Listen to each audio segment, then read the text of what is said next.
Hello, everyone, and welcome back to the Forge of Freedom podcast. This is the last day that we are broadcasting here from the NRA annual meeting in Atlanta from the Voices of the Second Amendment. And today we have our first guest with us. It's Glenn Hoyer. Glenn Hoyer is the director of the Law Enforcement Division at the NRA, and he has actually had quite a busy weekend here. He's been presenting quite a few seminars, including on a topic that we're going to get into a little bit here today, and that is how the armed citizen should interact with law enforcement. Glenn, welcome to Forge of Freedom.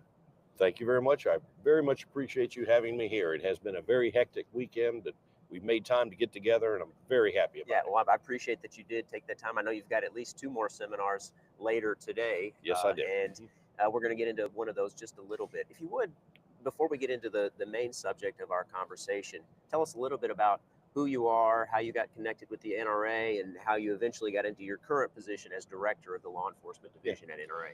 I'm a career law enforcement officer. I retired from the Lexington County Sheriff's Office in South Carolina, which is located near the state capital of Columbia. I worked for some other agencies prior to my 20 plus years with Lexington County, and I retired as a captain. I did about every job you can do in law enforcement, including 10 years on the SWAT team, canine handler, worked my way up through the ranks. And, you know, as nice as it sounds being a captain, a ranking officer, a couple of years of that, and the retirement came about, and I said, this is a good time to get out. So I began with the NRA in the mid-1990s as a part-time law enforcement firearm instructor. And then from there, when I retired, I came full-time as the training manager, and a short while later was promoted to division director, where I've been happy ever since. NRA is a great organization. They truly back the blue, and I'm happy to be a part of it. As a matter of fact, we were talking pre-show here that the NRA, since the 1960s, I believe, has had a law enforcement division and has trained tens of thousands of law enforcement instructors, and even today has over 10,000 law enforcement instructors. Is that? That is absolutely correct. The NRA's history with law enforcement actually started about 1915. And that was when the NRA has been around since 1871. And they realized that law enforcement wasn't getting the training that they felt they should have. So around 1915, they did a survey, found out law enforcement firearms training just wasn't what it should be. Back then it was, you're hired, here's your badge, here's your gun. You know, let's go out there and get criminals. So they put a program together and recommended agencies follow it. And so that's what actually started it. There was a time during World War II that it actually fell a little bit into the shadows. Then it came back in the 1950s and started growing. But the NRA officially began certifying firearms instructors for law enforcement in the early 1960s, actually 1960 to be exact. And as part of that, we would bless other people's training. And so as we would bless the training, it was something they received elsewhere. We'd review the curriculum and go, that's solid. Give them a law enforcement certification from NRA. And so 2 years later, we started a competition side to law enforcement as they realized that it takes a lot of time and money to train. Hey, if we got the officers interested in competing on their own, that is also training on their own. So 1962 began our National Police Revolver Championships, which through the years morphed into the National Police Shooting Championships, which still exist today. So there's a long history with it. In the mid-1970s, we went from being a program within the training departments to its own division of the NRA's Law Enforcement Division, where it's been growing ever since. Well, it makes sense, and I'm glad that the NRA is engaged in law enforcement training efforts, because it's consistent with the NRA's foundational principles, right? The NRA was founded as a training organization, Yes. so it just makes sense that not only would they be engaged in ordinary civilian training, but also civilian law enforcement training. Absolutely. We were founded to train members of the military after the Civil War, and that's where it got its roots, was firearms training for law enforcement and military, then into law enforcement.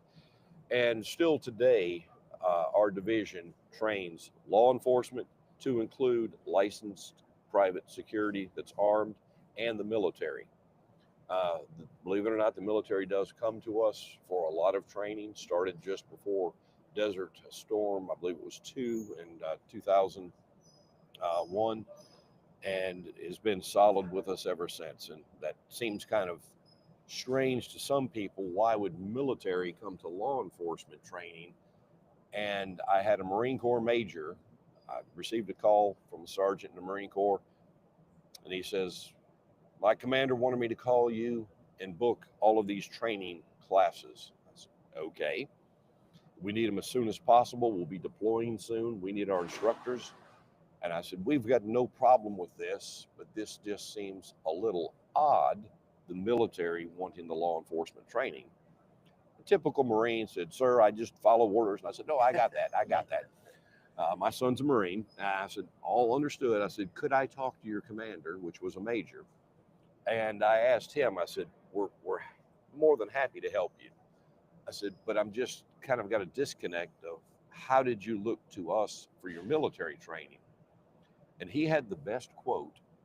And he goes, years ago, our mission was to bomb a mountain to oblivion and then run over and kill who's ever left standing. That's what the military did, particularly the Marines, and et cetera. He goes, that's no longer today. Today, we are going to be fighting house to house, room to room. We're basically doing what American law enforcement does every day. And we can only engage the bad guys and not hurt the civilians or the good guys. And who better to help us train that way than NRA law enforcement? And I said, I'm stealing that forever. The battlefield has certainly changed.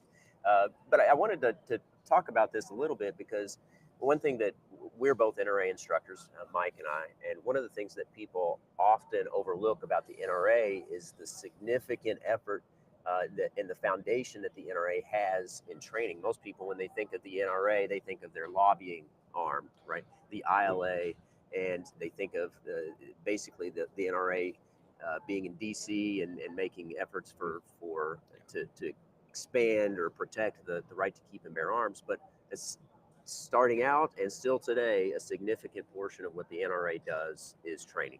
You are exactly correct. Our political branch, which is obviously necessary, they've been fighting for our gun rights for so long and being very effective in it.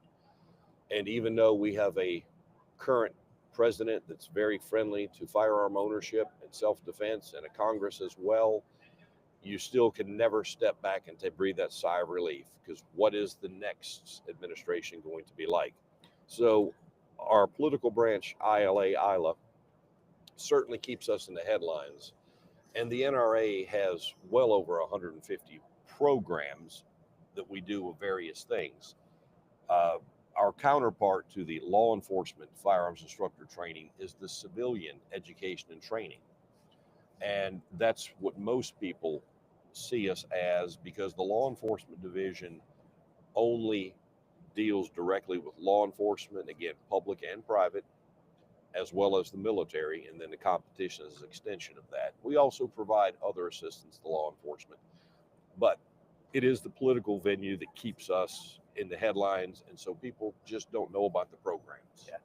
Well, so I'm glad that we got to chat about that a little bit, because I think the more people that know that the NRA is a diverse, it has a diverse set of efforts and initiatives, and one of those, I think, probably, I wouldn't say the best, but one of the great initiatives that it has is training and encouraging responsible armed citizenship. Absolutely. So, because I mean, after all, the right, the Second Amendment right, is inextricably linked to responsible exercise of that right. So it's not two separate missions. It's really, in my mind, one mission. Yeah, that's exactly. The Second Amendment. Yep, agreed.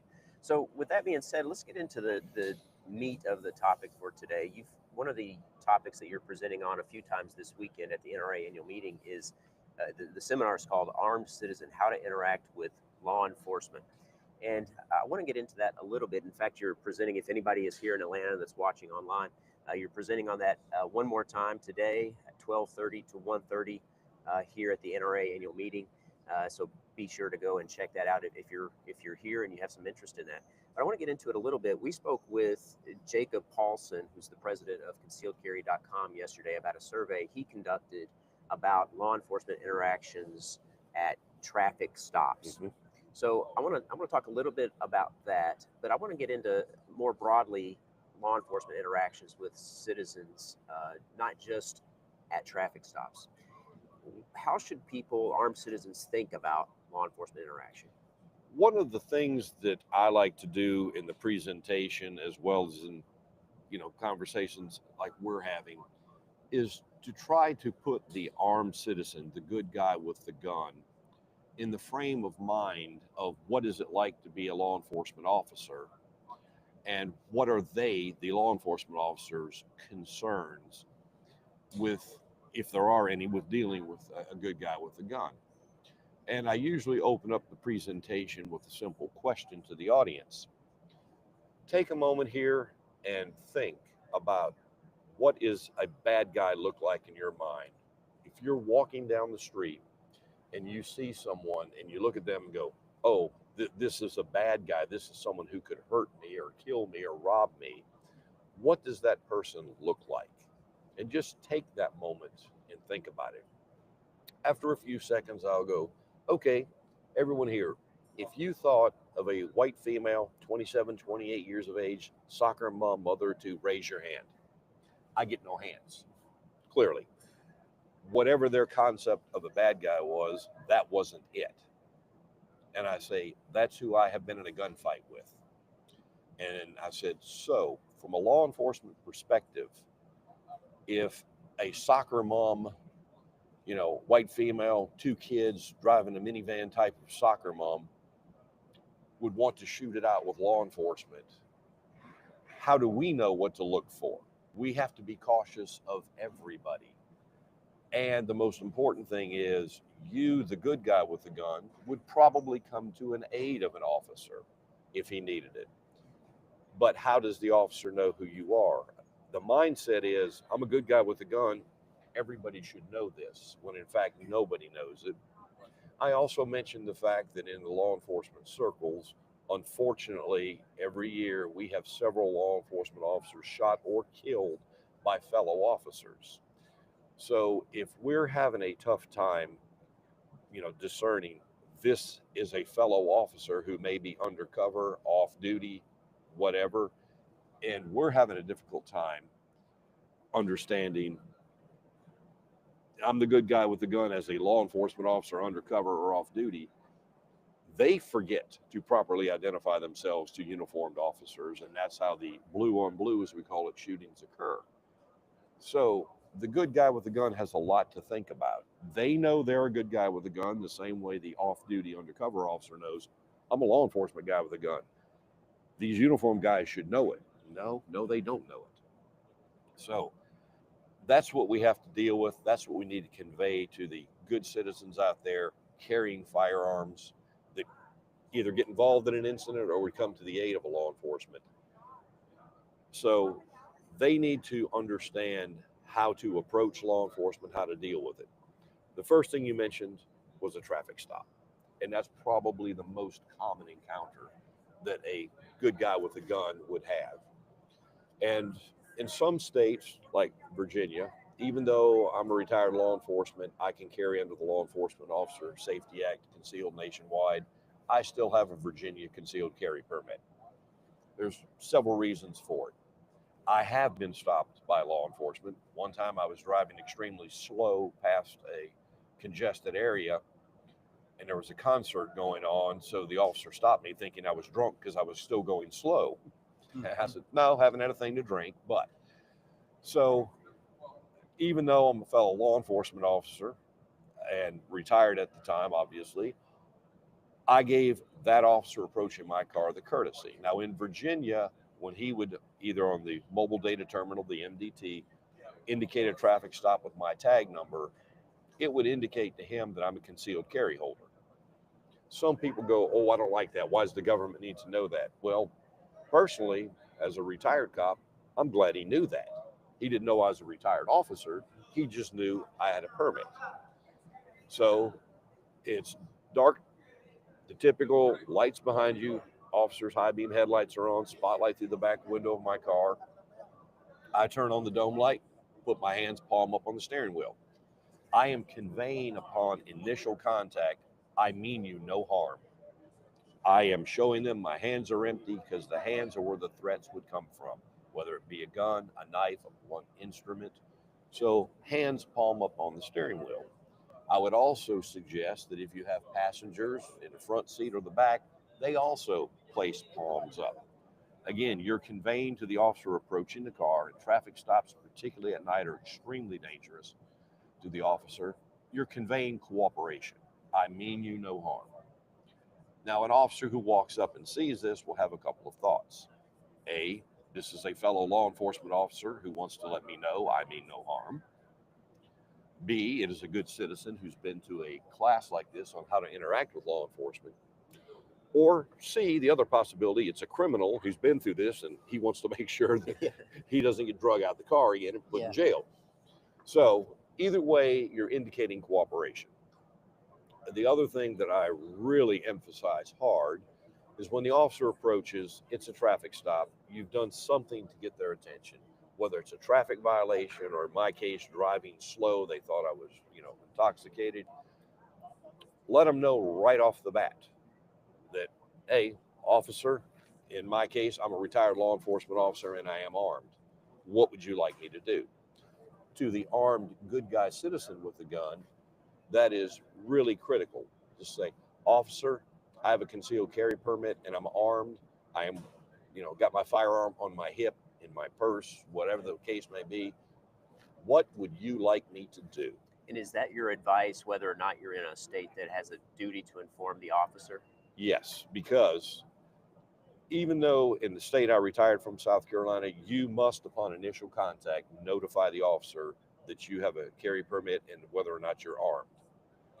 And even in Virginia where that isn't, but it comes up on the MDT that this is a concealed carry holder, why not offer it up?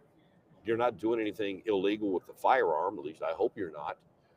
You're conveying compliance. You mean no harm, palms up on the steering wheel. You're telling them, I am a concealed carry holder and I am armed, even if it's not a concealed carry state. Let's say it's a state where you could open carry and whatever, you're still conveying, I want no problem. I'm a good guy. I'm on your side.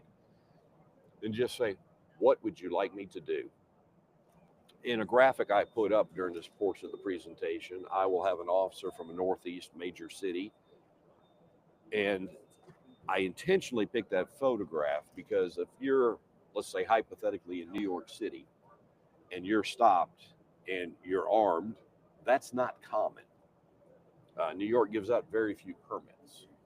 So the reaction of an officer from New York when you say, I'm armed, I have a permit, I have my firearm on me, what would you like me to do? Their reaction is probably going to be different than it would be in Georgia or South Carolina, where people with guns very popular. Same thing with Texas and the other states in the Midwest and West. So there's going to be different reactions, but you are indicating every step of the way, I mean you no harm, I'm armed, I'm telling you where my firearm is at, what would you like me to do? In a case like that, if I was the officer making the stop, I'd say, that's very good. If it's on your right hip, I need your driver's license. Where's it at? Oh, it's in my right rear pocket. Okay. In my personal situation, I would be very cautious, obviously, because we still don't know what we're dealing with, but would say, if you would slowly reach back, get your wallet, come up with 2 fingers, open it, give it to me. I know some officers may be a little more nervous depending upon the area of the country. They may ask you to step out. They may ask you to place the firearm in the trunk while you're conducting business with them, which from a law enforcement perspective, we feel that's very reasonable. I know some folks out there may say, oh my God, you shouldn't have to do that. Well, again, you're the good guy with the gun. You're wanting to cooperate. This is for officer safety, your safety as well. If they ask that, just yes, sir, or yes, ma'am, let's do this. What if they ask you? So this is an interesting point that I'd like to get your take on. So we talked to, like I said, Jacob Paulson yesterday. And he conducted this survey that asked a number of armed citizens who had been stopped by law enforcement how that interaction happened and what they did and what the officer did, etc. And on a few occasions, I believe it was, I don't remember the exact percentage, but it was not an insignificant percentage. The officer asked the armed citizen to hand over the firearm. What would you recommend in that scenario? It's not common, but it does happen. Me personally, as the officer, I would not ask for that because now you're inviting them to put hands on it. Right. And the officer should rethink if they ask that and just say, would you mind stepping out? Let's place it in the trunk or the cargo area of your vehicle during this traffic stop. For an officer to handle the firearm, again, you're asking the person who you're not familiar with to grab it and hand it to you. If it's a bad guy, and things could go really south really fast if it's a bad guy acting like a good guy with a gun. Just last Tuesday, last week, I believe it was, in Fairfax County, Virginia, where NRA headquarters is, about 3 miles away from our headquarters, 2 Fairfax County officers were shot on a traffic stop. And the guy was open carrying a firearm when they approached the car. They were doing speeding enforcement in an area they had a lot of complaints. He busts through at an excessive speed. When they pull out to stop him, slams on the brakes very quickly, according to the initial reports. It's an indicator something's wrong. People stop. Sometimes they stop a little quickly, but the manner in which their chief described this, it was almost an aggressive, quickly stop. And so the officers were cautious as they approached. The guy was indignant from the very start of things to the point they called for additional units. A more seasoned officer came up on the passenger side. The original 2 officers were on the driver's side, and they would tell him, we need your license. No, I'm not going to give it to you. I mean, completely belligerent, uncooperative, downright nasty.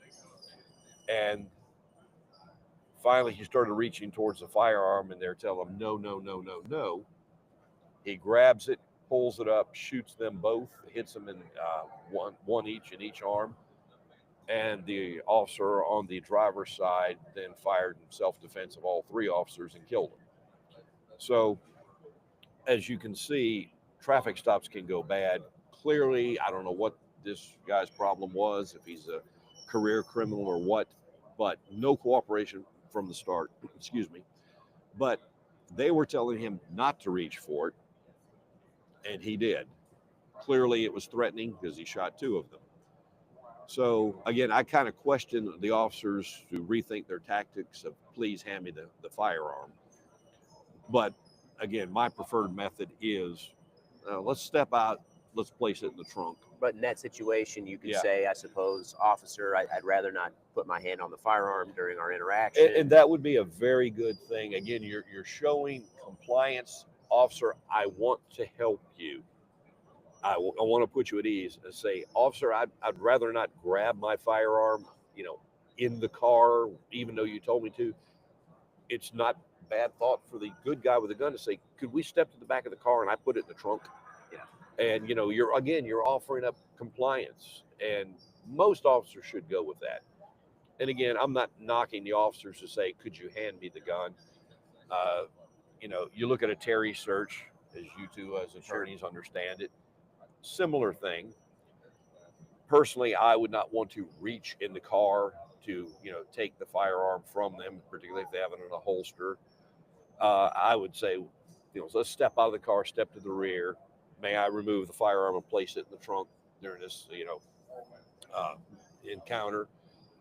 Again, if everyone's got the right attitude, the officer is familiar with good guys with guns, and hopefully the good citizen is not going to, well, I have a right to be armed. Yes, no one's arguing that. We're just looking at officer safety as well as your safety. We don't want any miscommunications. And again, things are much easier in a lot of the country. But when concealed carry first started and officers weren't familiar with it, again, like the officers in the Northeast, when they see a gun on a person, they don't think, oh, thank God there's a good guy with a gun who would help me if something bad was happening. They're thinking criminal because that's all that's allowed to have it. Yeah. So modern law enforcement does have to shift gears a little bit and understand that, yeah, there are good guys out there with a gun. And a lot of them will come to the aid of an officer. I sometimes tell the story in the presentation that, I've had late night traffic stops in a more rural part of the county, and you end up wrestling with the drunk on the side of the road when suddenly you would hear a car stop suddenly and a shotgun racking, and you hear him going, "Hey, officer, roll out the way, I'll get him." Yeah. And you're going, no, we're not there, no. Yeah. So, good guys with guns, they want to help law enforcement, but they have to understand what a law enforcement officer goes through. If a soccer mom can try to kill me, anyone can. So they have to understand what the officer's anxiety and protection level is. Try to put yourself in the shoes of the officer. That is the crux of it. And I think Mike has a And I comment think here. the message to me, based upon what you're saying, is this is a dynamic situation, and we have a responsibility to keep the calm as well, and Exactly. to make sure both of us go home safely. Yep. Because you mentioned, like I said, the seasoned officer. You don't know, this officer maybe his third traffic stop, so you've got to help him keep the adrenaline level down, and let's do this right. And the other thing too that I see from time to time, sometimes officers will give conflicting directions. Yeah. And we got to make sure we understand that what they want us to do. I like the fact that you said that, because one of the examples I give is if you've had to defend yourself, law enforcement has responded. If you still have the gun in your hand when the officers arrive, that's a bad thing. But if you are challenged, and the typical challenge is police don't move. You're identifying yourself and you're given a command. Now, that can vary around. I was with the sheriff's office. We would still use police don't move, but it could be sheriff don't move, or, sheriff's office don't move. There could be variants of it. But if you remember the movie Raising Arizona, a great comedy from late 80s, early 90s, the bank robbery scene. The two doofuses, bad guy, walk in to rob the bank, and the one screams, "It's a robbery, get down on the floor." The other one screams right about the same time, "Don't move." And so the older gentleman has his hands up and goes, "Well, you need to figure out what you want us to do, because if we're getting down on the floor, we're moving, and he said don't move." Yeah. That is exactly what can happen, particularly if different jurisdictions may respond. Because you may have the city police and a sheriff's deputy arrive, and one may be trained to say, don't move, the other get down. And my advice to the good guy with the gun who's had to defend himself, hands up and say, what would you like me to do? And if they repeat conflicting commands, do you want me to get down or not move?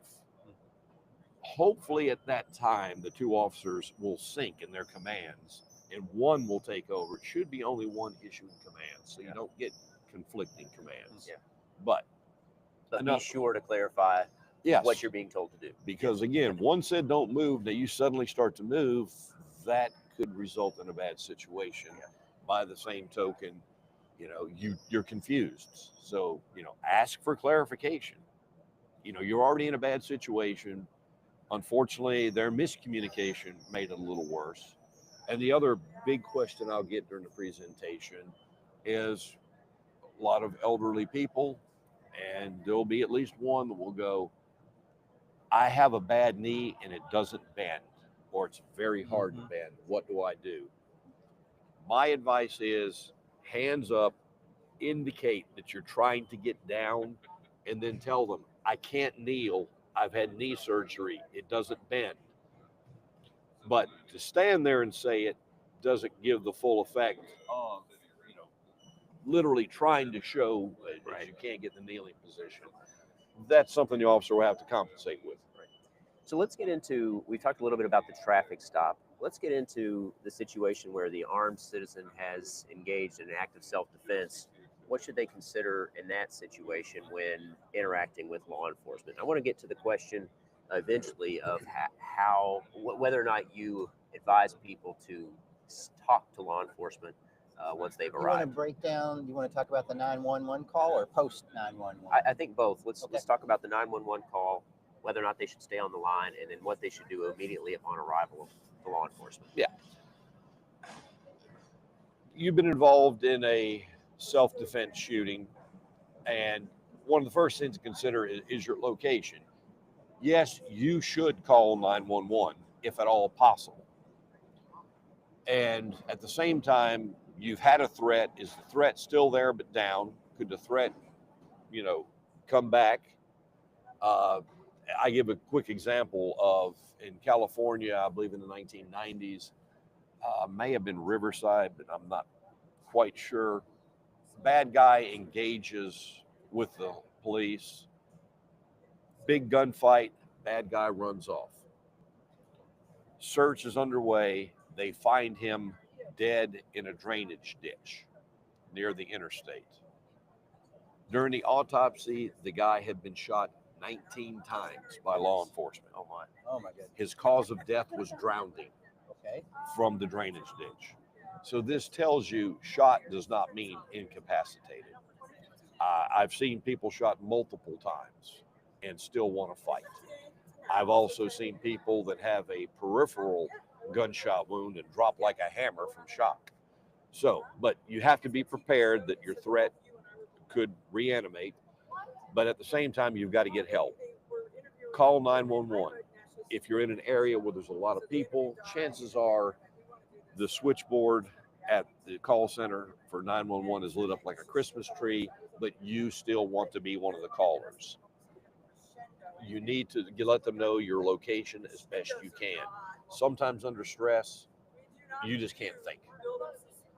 And so do the best you can. I'm here in the 7-Eleven parking lot at the corner of Main and First. There's been a shooting. Someone tried to kill me. I defended myself. There is conflicting advice, and I am giving from the law enforcement perspective. There are some people that will say, well, I was told by an attorney, you call, you say there's a shooting, and then you hang up because you don't want to say anything on the recorded line, and they are recorded, that could cause me problems later in court. That's understood. Yeah, I mean, I completely understand that, but let's put the law enforcement hat on. You've just been involved in a shooting where you've had to shoot or possibly kill someone.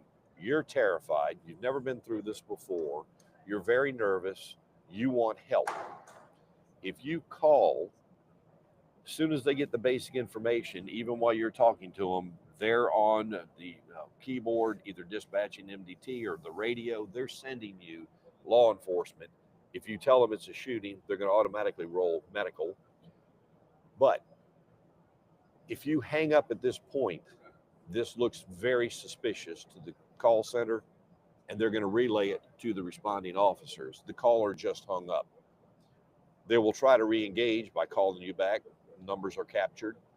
If you're on the phone with somebody else and they can't get through or you don't answer, what is now going to be communicated to the responding officers? We cannot reach the caller.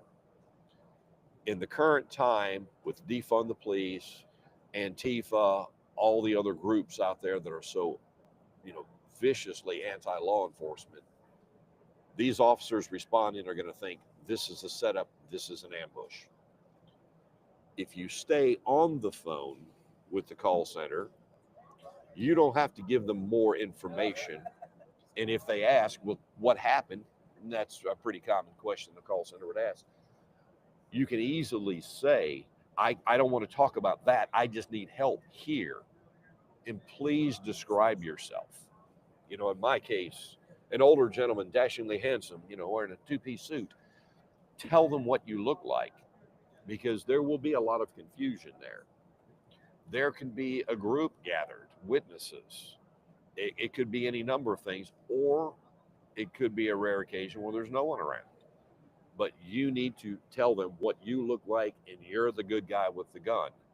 Additionally, if you're concerned the bad guy is still there, could get up, could be a problem, you want to protect yourself, so you have your firearm in your hand, but at the same time, you don't want to have it in your hand when law enforcement gets there. That's a horrible situation. If you are still on the phone communicating with the call center, then you may hear the sirens go, okay, I hear the sirens, they're getting close. Or they can tell you, do you hear sirens? The officers are almost there. Again, keep communicating. When they say the officers will be there in, a minute or 30 seconds, at that time, a lot of times people will say reholster. Personally, I would prefer they set the gun on the ground ahead of them. And then put the phone on speaker, raise your hands. You do not want to appear to be a threat to the arriving officers. They've got possibly multiple calls. Someone could have called and said, you're the bad guy. They saw you shoot someone, but they don't know why. So you want no confusion. To reholster is not a horrible thing, but keep in mind law enforcement trains extensively to reholster without looking. Present, reholster. If they're arresting a bad guy, they had to take him at gunpoint. They now have him knelt down, hands behind the head. They need to be able to walk up, grab the hands, keep their eyes on the suspect while reholstering, get their handcuffs out, and subdue him. A lot of times citizens don't practice the reholstering, or they may have a appendix carry holster that's a flimsy type, not a rigid. They are very difficult. You got a phone in one hand, how are you going to manipulate?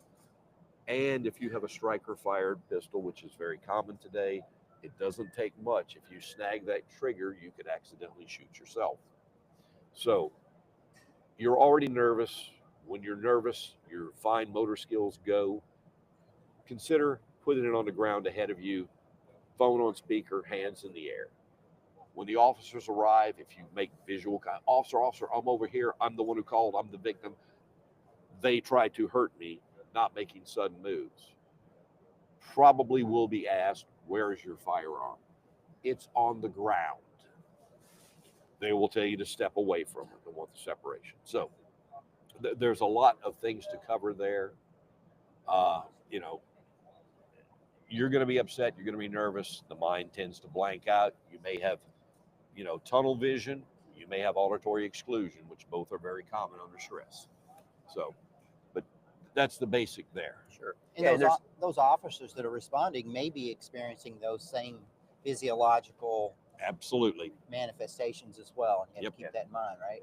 Yep, absolutely. So I know we're giving the sort of the Reader's Digest version of the law enforcement interaction here. I just want to give some people some food for thought. And one of the things I'd like to get into here as we wrap up is what your advice is with respect to what you say to law enforcement after they've arrived, after you've identified yourself as the good person, and that you're not a threat. What do you do then? There's this widespread advice from the criminal defense bar, especially, that just don't say anything to the police. Yeah. But in the training world, there's a little bit more discussion or diversity about what you should do. And again, we give a similar advice to our officers. When an officer is involved in a shooting, they are treated the same way. Clearly, the responding officers, to back him up, aren't considering their fellow officer a threat to them, but the officer still has the same legal rights as a good guy citizen with a gun. There will be an investigation. There could be an indictment. They're in a process just like a civilian citizen would be, the good guy with the gun. We need basic information when we arrive. What happened? It was a traffic stop. I got out of the car, bad guy jumps out, fires at me, I return fire. That's all I need to hear. I don't want details from the officer beyond that. That's enough for me to be able to tell the crime scene crew when they arrive, our crime scene is in this area, and secure it, medical help for the subject, remove the officer from the scene, put them in a car. And at that point in time, that officer has the same rights a citizen would have. You do not have to talk to the detective or any other officers. So when it comes to the citizen, an example I give in my class, I've arrested a lot of people in a 25-year career. And as you two as attorneys know, when you're the focus of the investigations and the questions are direct to the crime you're investigating, you have to give them Miranda rights. If there's a shooting, I arrive on the scene and I go, what happened? That's a blanket statement. I'm not focused on any one individual, etc. But in talking with your career criminal, your street criminal, how many times have I read them their rights and said, I'd like to ask you about so-and-so, what happened? And you get the answer, I ain't telling you nothing, pig. Get out of here. It's just not going to happen. I'm not talking to you, followed by, curse words, etc. So I tell them, think about how do you want to politely refuse? And the same thing with traffic stop, hands up, my firearm's here. What do you want me to do? Now is where I think that, the law enforcement has to investigate. You have rights as a good guy with a gun defending yourself to protection. You need an attorney. You need advice. This is new. It's scary. But to say, I don't want to talk. Okay, you don't want to talk. That's your right. But how about if this ends up in court? Let's present it in a more, amicably way. Officer, I'm terrified right now. I'm very nervous. Nothing like this has ever happened to me before. I think I need an attorney before I say anything. Something that understands I want to cooperate, but I'm terrified. And I need my counsel. I need my attorney. Versus, I'm not saying anything till I have an attorney. That's kind of bad guy language, not good guy language. And I, as an officer, would completely understand that. I've dealt with affectionately blue-haired old ladies that have killed a home invader. And, you will tell them, ma'am, we're going to have to come down to the station. Detectives are going to need to talk to you. To even say, do you have an attorney? Law enforcement isn't the evil that some people think. There are some cops that aren't as good up to standards as, everywhere else. But again, think of how you will politely refuse to talk. Because if it does go to trial, do you want the interrogating or detective officer or the officer on the scene to testify? I read them the rights, asked them if they would like to tell me what went on, and they said, I'm not saying a darn thing, or etc. What's the jury going to think? But if you say, I'm terrified, I'm scared, I've never been in a situation like this, I was scared, I thought I was going to die, I got to talk to an attorney. Comes across a whole lot better to the officer as well as to the potential jury. So maybe establish the active dynamic. I had to defend myself. I would probably say there's the gun the bad guy had. There's some evidence. There's maybe some witnesses. Yeah. Officer, you know how serious this is. I understand. Yeah. You understand it. And I intend to cooperate once I talk to an attorney.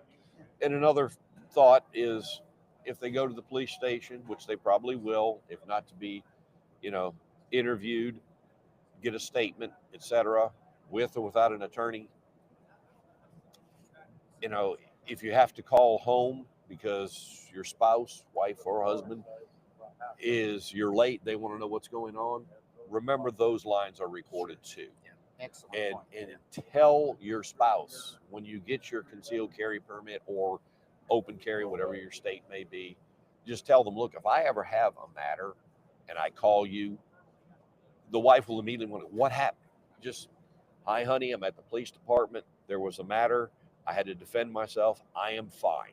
I'm calling you. I'm fine. I can't tell you anything else. Yeah. As soon as I can talk to you again, I will. Yeah. But the phones in the jail, the phones in the detectives' offices or interview rooms, they're all recorded. I think that's another good reason to have your significant other go to training with you, even if he or she doesn't carry. Yeah. Understand that active dynamic. Right. Exactly. Yep. What do you? One more question. What do you think about? I'll try not to couch the question with any with anything biased, but a concealed carry holder that has a card in their wallet, and that's what they're going It's to like their read to the script. officer. That's the script. Well, you've just nailed it. That sounds like a script. Okay, sorry, I didn't Yeah. couch my question very Yeah, well, did I? and you know, are there criminals who have been coached? They've been in trouble so much they know what to say or not to say? Absolutely. And so if you have this, my first thought with my experience would be you have some type of self-defense insurance and they provided you this card. Okay. To me, if it's flowing natural, I'm scared, I'm upset. I think that's going to be a whole lot better if it goes before a jury or even a judge. You know, well, Your Honor, this card is evidence because when I asked them what happened, they handed me this. To our attorneys, you know, it can go either way. The jury may go, oh, well, okay, that makes sense. Or they may go, was this really a self-defense shooting? Because you were awful prepared. It just raises a lot of questions. Okay, thank Well, you. Glenn, I really appreciate you stopping by the booth today. Again, you have 2 more seminars left today. You have the Armed Citizen, How to Interact with Law Enforcement, and LEOSA Procedures and Considerations for the Agency and Firearm Instructor. Yes. And that'll be the wrap up your busy weekend.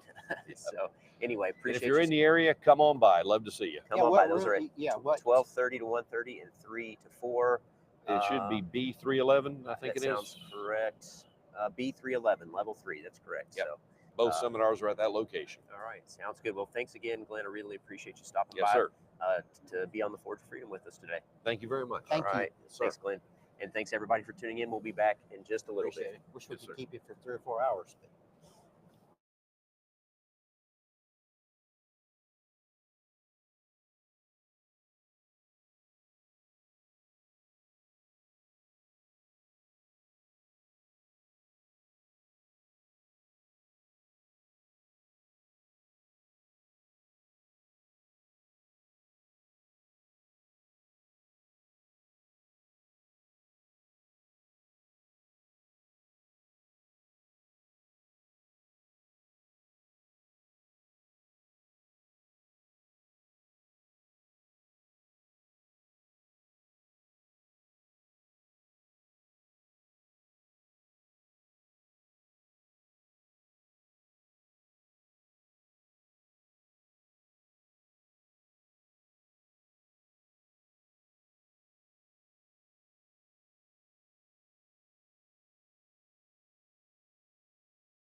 All right, welcome back, everybody, to the Forge of Freedom podcast. We're here with our second guest of the day, Ben Liebing. I believe I'm saying that correctly. You got it, Ben. Okay. Exactly. So Ben is here with Hillsdale College, and Ben doesn't even know this, actually. We met just yesterday briefly, but my father has been a subscriber to Imprimis or Imprimis.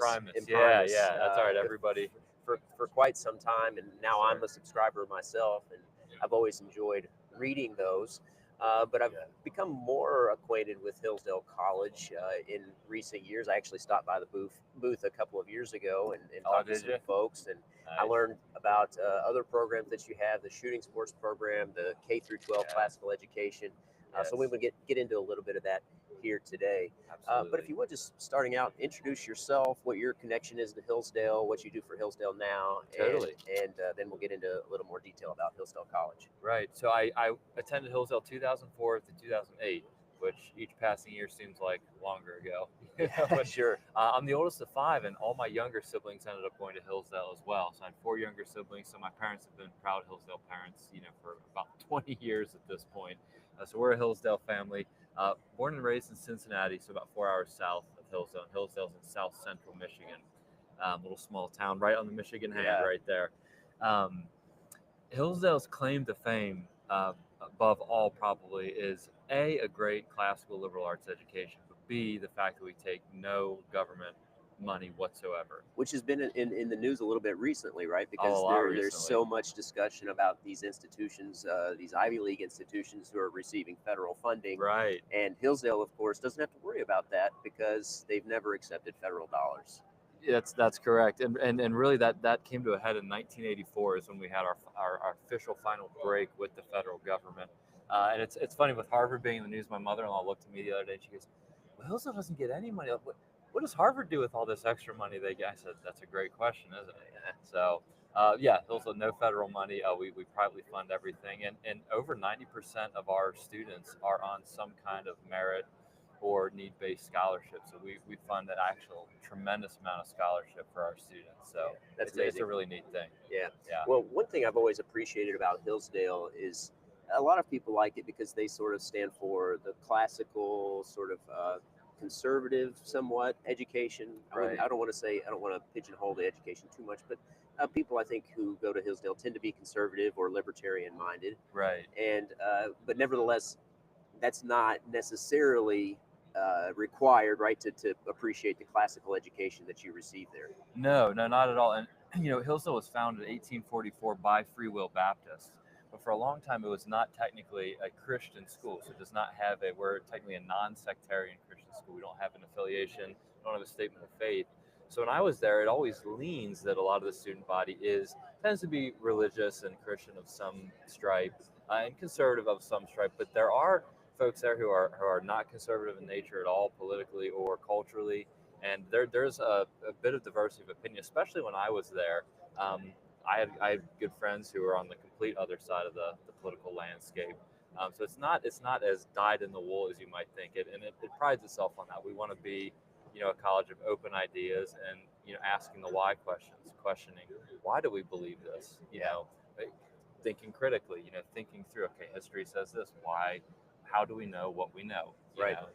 And that's an essential component, right, of a classical education. Exactly. Is that critical thought and really questioning your beliefs or what you think you know, right? Absolutely. Yes. Yeah. So one thing that I've come to learn about Hillsdale is not only do they have the Imprimis publication, they have lots of other educational resources. There's podcasts and all sorts of other, what other resources are available just to the general public? You don't have to be affiliated with Hillsdale. Absolutely. Great question. Hillsdale has done, since I graduated, they've done a tremendous job of putting out many more resources available to everyone. The number one I would say right now is the online courses. Again, second to Imprimis. You can do a simple Google search, Hillsdale online courses, and we have a tremendous library, and adding more every month almost, of well-produced. Think of it as a Hillsdale College lecture meets a YouTube series. Yeah. And then they're beautiful. We've got them on the Constitution, on every aspect of history, on the influence of the progressive left in America, the Genesis story in the Bible, for example. So the whole gamut. So online courses are a huge resource. And then another great tool aside from Imprimis and the online courses are the podcasts. So we have Hillsdale College Podcast Network. I think we have about 8, and again, that no, I could be fudging that number a little bit. It might be more, it might be less, but about 8 different podcasts in our network, from the Hillsdale Free Radio Hour to our president Larry Arnn does a show with Mark Levin right now called Life, Liberty, and Learning with Mark Levin, Sure. Larry Arnn. Yeah. And that's a great series. I think they've got about 8 parts in that right now. Yeah. So the Hillsdale podcasts are building gradual steam as well and becoming a tremendous resource. Yeah, and I can recommend the courses, the online courses, as well as the podcast. I haven't listened to all the podcasts, but I've listened to a fair number of those, yeah. and they're excellent. No, I haven't listened to near all of them either. There's a lot of material there. Yeah, well produced and great content. Yeah. So we're here at the NRA annual meeting, and as I said, I spoke to a few folks from Hillsdale a number of years ago. I believe it was at the Indianapolis show, and I want to talk a little bit about why Hillsdale comes to the NRA annual meeting, right? Because that's a great question. You're not really here for the Second Amendment directly, right? You're here to promote the college, but one of the things that I want to talk about is this connection between the classical education and individual liberty, and how that ties into the right to keep and bear arms. Do you mind to comment on that? No, absolutely. And it is funny when you think about it, because I looked around the other day, and I think we're the only academic institution here at the NRA show. This is all gun makers and tactical folks, military, and here we are, Hillsdale College. Obviously, the Second Amendment is hugely important, but Hillsdale almost stands behind that in its educational work and saying, hey, we're here to obviously inform the well-educated, properly functioning citizen.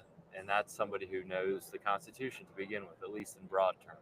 The First Amendment, the Second Amendment, the Second guarantees the First. We've heard that a lot. So the NRA and Hillsdale have had a long brotherhood, I guess you would say, in some ways. We have even folks that work for us that overlap with the NRA.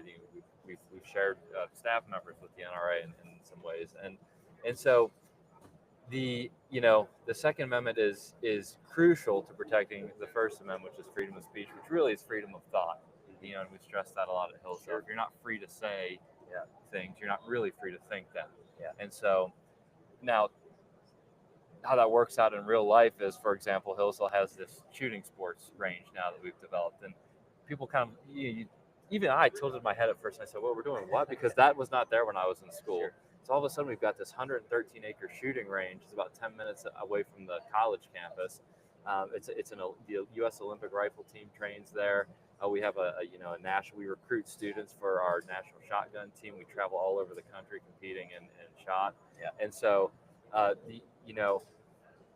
you could get into the philosophy of what shooting actually is and what that means. But there's a way you can etherealize these ideas and think about them in the high and lofty ways, but then there's actually taking a gun in your hands and learning how to use it. Right. And that's a tactile, important thing to do to guarantee your own individual rights, but then also to practice an art.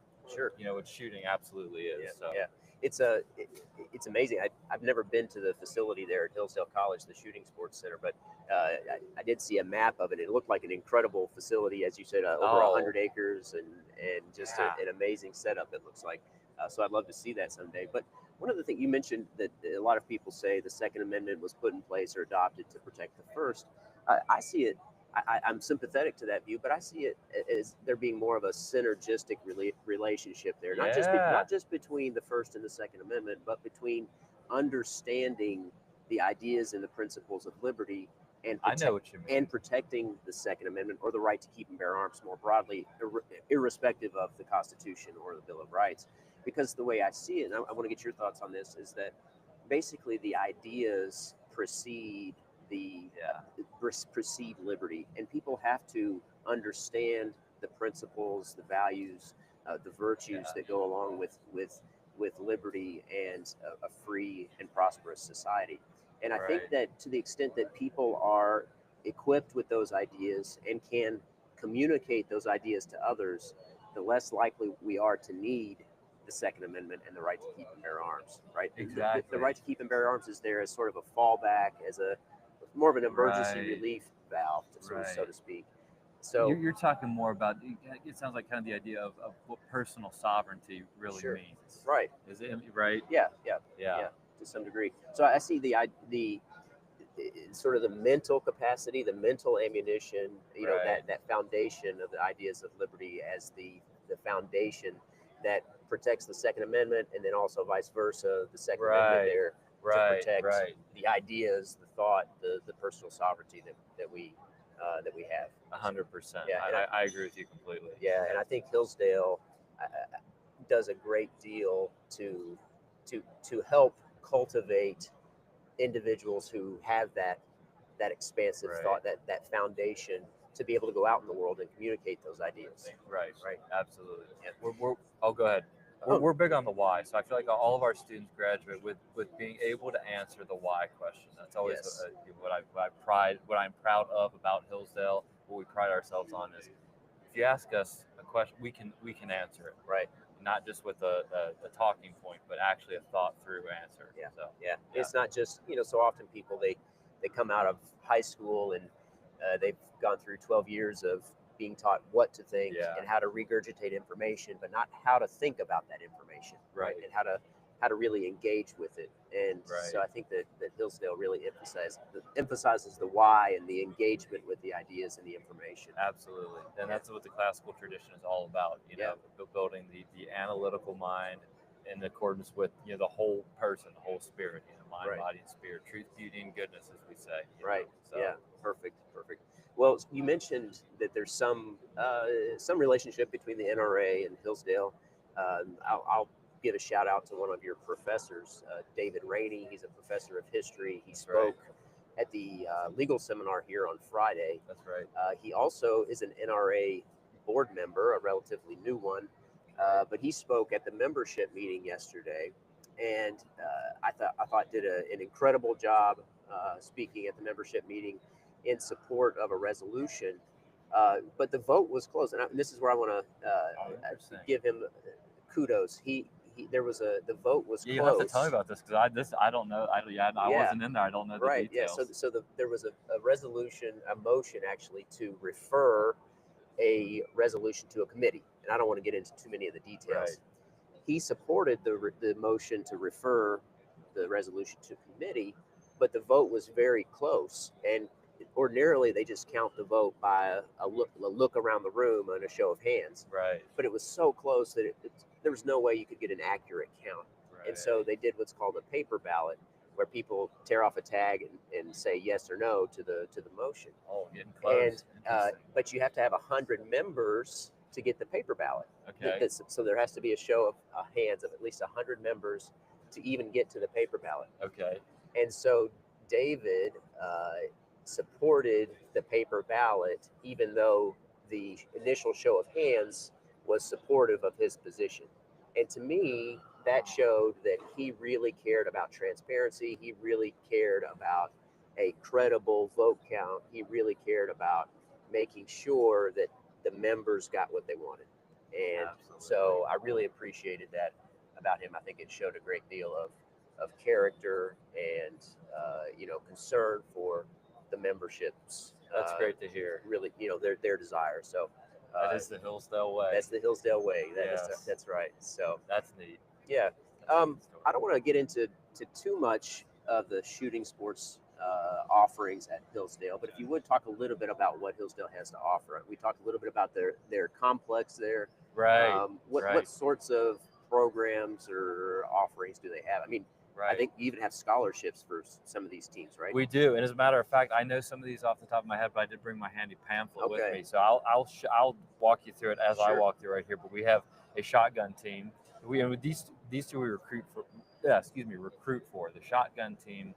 We competitively recruit across the nation for that. And again, this is one of those things that, as a non-shooter myself, in my college years, I had no idea this existed and it was this competitive.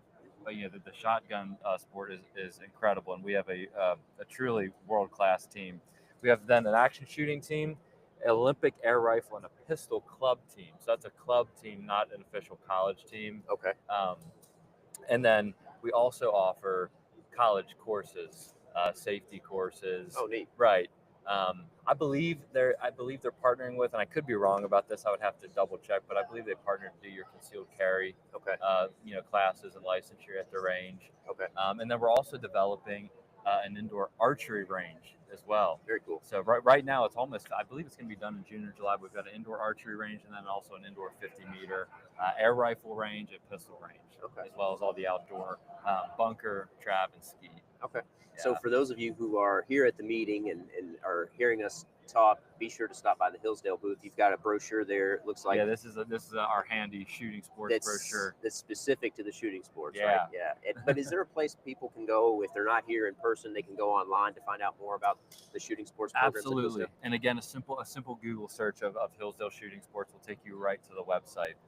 I'm doing a DuckDuckGo search. Hopefully that works. Absolutely. Yep. And it's the Halter Shooting Sports Education Center is the technical name. Okay, So I'm going to pull it up here. it'll be right I think there. I found it.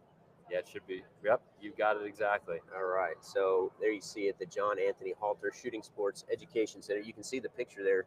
Looks like a nice like clubhouse, I suppose. It's a beautiful, there's a lodge there. We serve food, Lodge, yeah. do events there. And we also have some lodges where you can stay overnight, come up for an extended stay. Nice. We have 4 lodges there and are building more, as a matter of fact. So it's going to be a bit of a retreat center as well. Okay, very cool. So it's a beautiful place. Well, it's got a link here to the Shooting Sports website.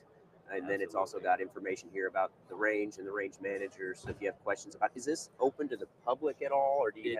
It is open to the public, as a matter of fact. Yeah. Okay. So public can stop by anytime. Pretty normal business hours. Sometimes, again, the Olympic team will be there practicing or shooting, and parts of the range will shut down for that. Okay. But in general, it's open to the public facility. Okay, excellent. You can see here, there's some pictures, overview, like drone pictures, it looks like, of the facility. Looks like a really incredible facility there. It's a big place, 113 acres. Like I said, it's a tremendous piece of land. Fantastic. Well, Ben, I really appreciate you stopping by the booth today to talk about pleasure, Hillsdale, their educational offerings, their unique position in a world that's full of federal funding and grants, and I really appreciate that Hillsdale is one of the unique standouts, in not accepting any federal money or the puppet strings that come with it. Right. So that gives Hillsdale a lot of autonomy to do what they think is right. Absolutely. It's funny to kind of be the last man standing on the wall and to look around and say, where'd everybody else go? But it's a privilege to do it. And we have, and again, this is a shout out to all the Hillsdale supporters and people who know the college, who support the college. It's an incredible family. It really is. And it's grown, of course, nation, really worldwide at this point, of folks who know, love, and support the college. Yeah. And it sounds cheesy to say, but it makes the wheels go around. It makes it all possible. And those people ensure the freedom of the college, the freedom of thought that continues there. So and I've never been there, but I feel some connection to it because of the value that it's provided to me. So absolutely, So come up to campus, man. We love to host anybody and everybody at campus. I'll take you up on it. If you ever get north, I'm from southern Indiana, so I'm not too far away. Not too far away. Yeah. Just a little south of Cincinnati, as a matter of fact. So. Oh, okay. Yeah, I'm about as far south as you can go. 4 or 5 hour drive up to campus. That'd be good. Yeah. So, all right. Well, Ben, thanks a bunch for coming along. Thanks, man. Really enjoyed the conversation. Good luck with the rest of the show. Oh yeah, you too. Thank you. All right. Appreciate it. Thanks, everybody. We'll be back here shortly with our next guest. It'll be Marty and Gila Hayes from the Armed Citizens Legal Defense Network.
All right, hello everyone, and welcome back to the Forge of Freedom podcast. We're with our third guest for the day. We're with Marty Hayes from the Armed Citizens Legal Defense Network, and today we're going to talk about the Armed Citizens Legal Defense Network, what's behind the network, how it got started, how it's evolved over the years, what it has to offer to its members, and how it is a little bit different than maybe some of its competitors. So, with that being said, Marty, thanks for joining the Forge of Freedom. Thank you.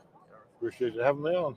So, Marty, I know this organization has been in existence now for well over a decade. Yep. If you would get into how it started, what your motivation was for starting the network, and how it's evolved over the years. Well, I first started my working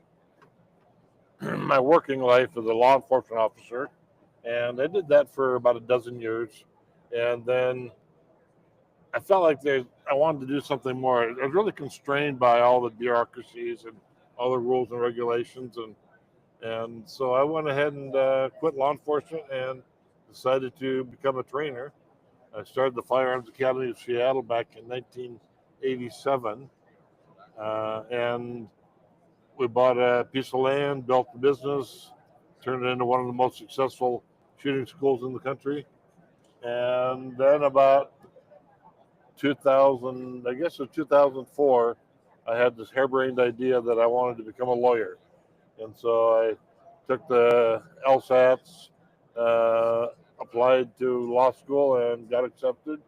And so from 2004 to 2007, I did law school. I still ran the academy, but the law school that I went to was Concord Law School, which is an internet-based law school out of California. They have an interesting program in California where you don't have to go to a bricks and mortar law school to become certified as an attorney. You can do an internet-based law school. Concord was the most successful one out there, had the highest ratings. And so I said, well, I'll do that. And so I was able to do law school basically sitting in my bedroom. And a lot of times I'd take the exams in the morning in my bathrobe and attend class in the evening drinking rum and Coke. That sounds like a much better version of law school than the one that I did. And you want to know the cool thing is, I graduated debt-free. Oh, that's even better. Yeah, basically it was all pay as you go for me. Yeah. So then that I assume allowed you to continue to run the Firearms Academy of Seattle while you were doing the law school. It did, and an interesting thing happened though during my law school tenure, the 4 years I went, is I hit upon the idea that instead of becoming an attorney, and at a late age, why don't we see if we could do an organization for our students, for the armed citizen, and the armed citizen who takes us seriously, the people that go to training and stuff. And so I started asking my students, hey, if I put together this idea where you could join and pay a little bit of money every year, but have an attorney available to you, or have the money to hire your own attorney, would you be interested in that? And pretty much they all said yes. And so by the time I graduated, 2007, we had fully formed the concept of the Armed Citizens Legal Defense Network. The only thing available in this industry at the time was an insurance policy written by Locked On Risk, who was associated with the NRA, and that was only to reimburse you if you were acquitted. And so that's not what people need, Yeah. And what people need is the money up front to fight the accusations. And so we put together the idea of the network where eventually we would have enough money set aside to be able to assist our members. Yeah. And you mentioned the Locked On insurance policy. The Armed Citizens Legal Defense Network is not offering insurance, right? No. And it's different from a lot of other offerings that are in existence today for that reason. How does the membership with the ACLDN work?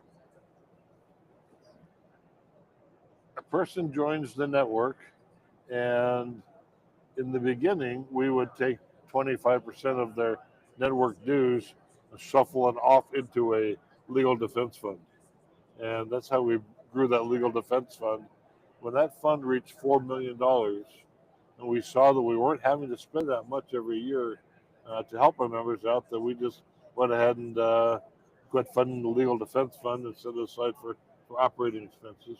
And as part of your operating expenses, you do a lot more than just provide the post-defense assistance. You also have an incredible number of educational offerings. Can you talk about those a little bit? Yeah. I know as a trainer, or from being a trainer, that the key to successfully defending yourself in court is to be able to explain the reasons why you felt your life was in danger and why you needed to use that level of force that a reasonable and prudent person would use to defend yourself. And so we have put all kinds of resources into our educational component, much more than the other companies that came on later. They don't know if they quite understand the value of that education. For example, we've had close to 40 instances where members use force in self-defense. I think there's 3 killings, 3 shootings. None of our people have ever been prosecuted for that. That's amazing. Yeah, and that's because they have this big lump of educational material that they can plop on the prosecutor's desk and say, "This is what my client knows. Go through it, and if you want to prosecute us, we're going to bring this, we're going to drag this lump of education into court.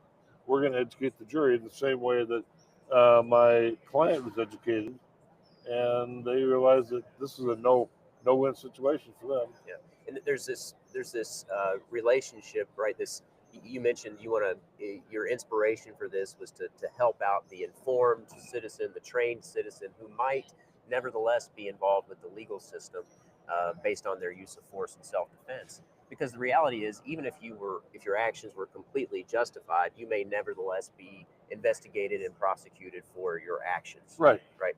And so the educational component is a way of augmenting or enhancing the training that your members already have to hopefully equip them with the knowledge that they need to avoid the situation altogether so that they never have to utilize the membership, or if they are involved and have to use force, so that they can successfully navigate the process that follows. Right. Right. And so you've got this defense fund set aside, and so it's like I said earlier, it's not really an insurance product. It's it's more or less a cooperative of members, right? Like-minded people really who want to support each other. If what I patterned this after is the homeschool network. There was an association I hit on years ago where homeschoolers were being harassed by their local departments of education, and so they lumped together to fight that. And that's what I want to do. Yeah. Is that type of network. Okay. Where we weren't homeschooling, but yeah, I figured this would work. Okay. I'm familiar with this sort of model for churches as well. Apparently, there are some church organizations that provide this sort of legal defense for church networks of churches. Sure. Yeah. And I love that sort of model. So not only is it not insurance, in what other ways is the network different from many of its competitors? We don't have much of an outreach. In fact, this is about. Thank you. You got it. This is about as great of an outreach as we ever do, is going on a podcast now and then. Yeah.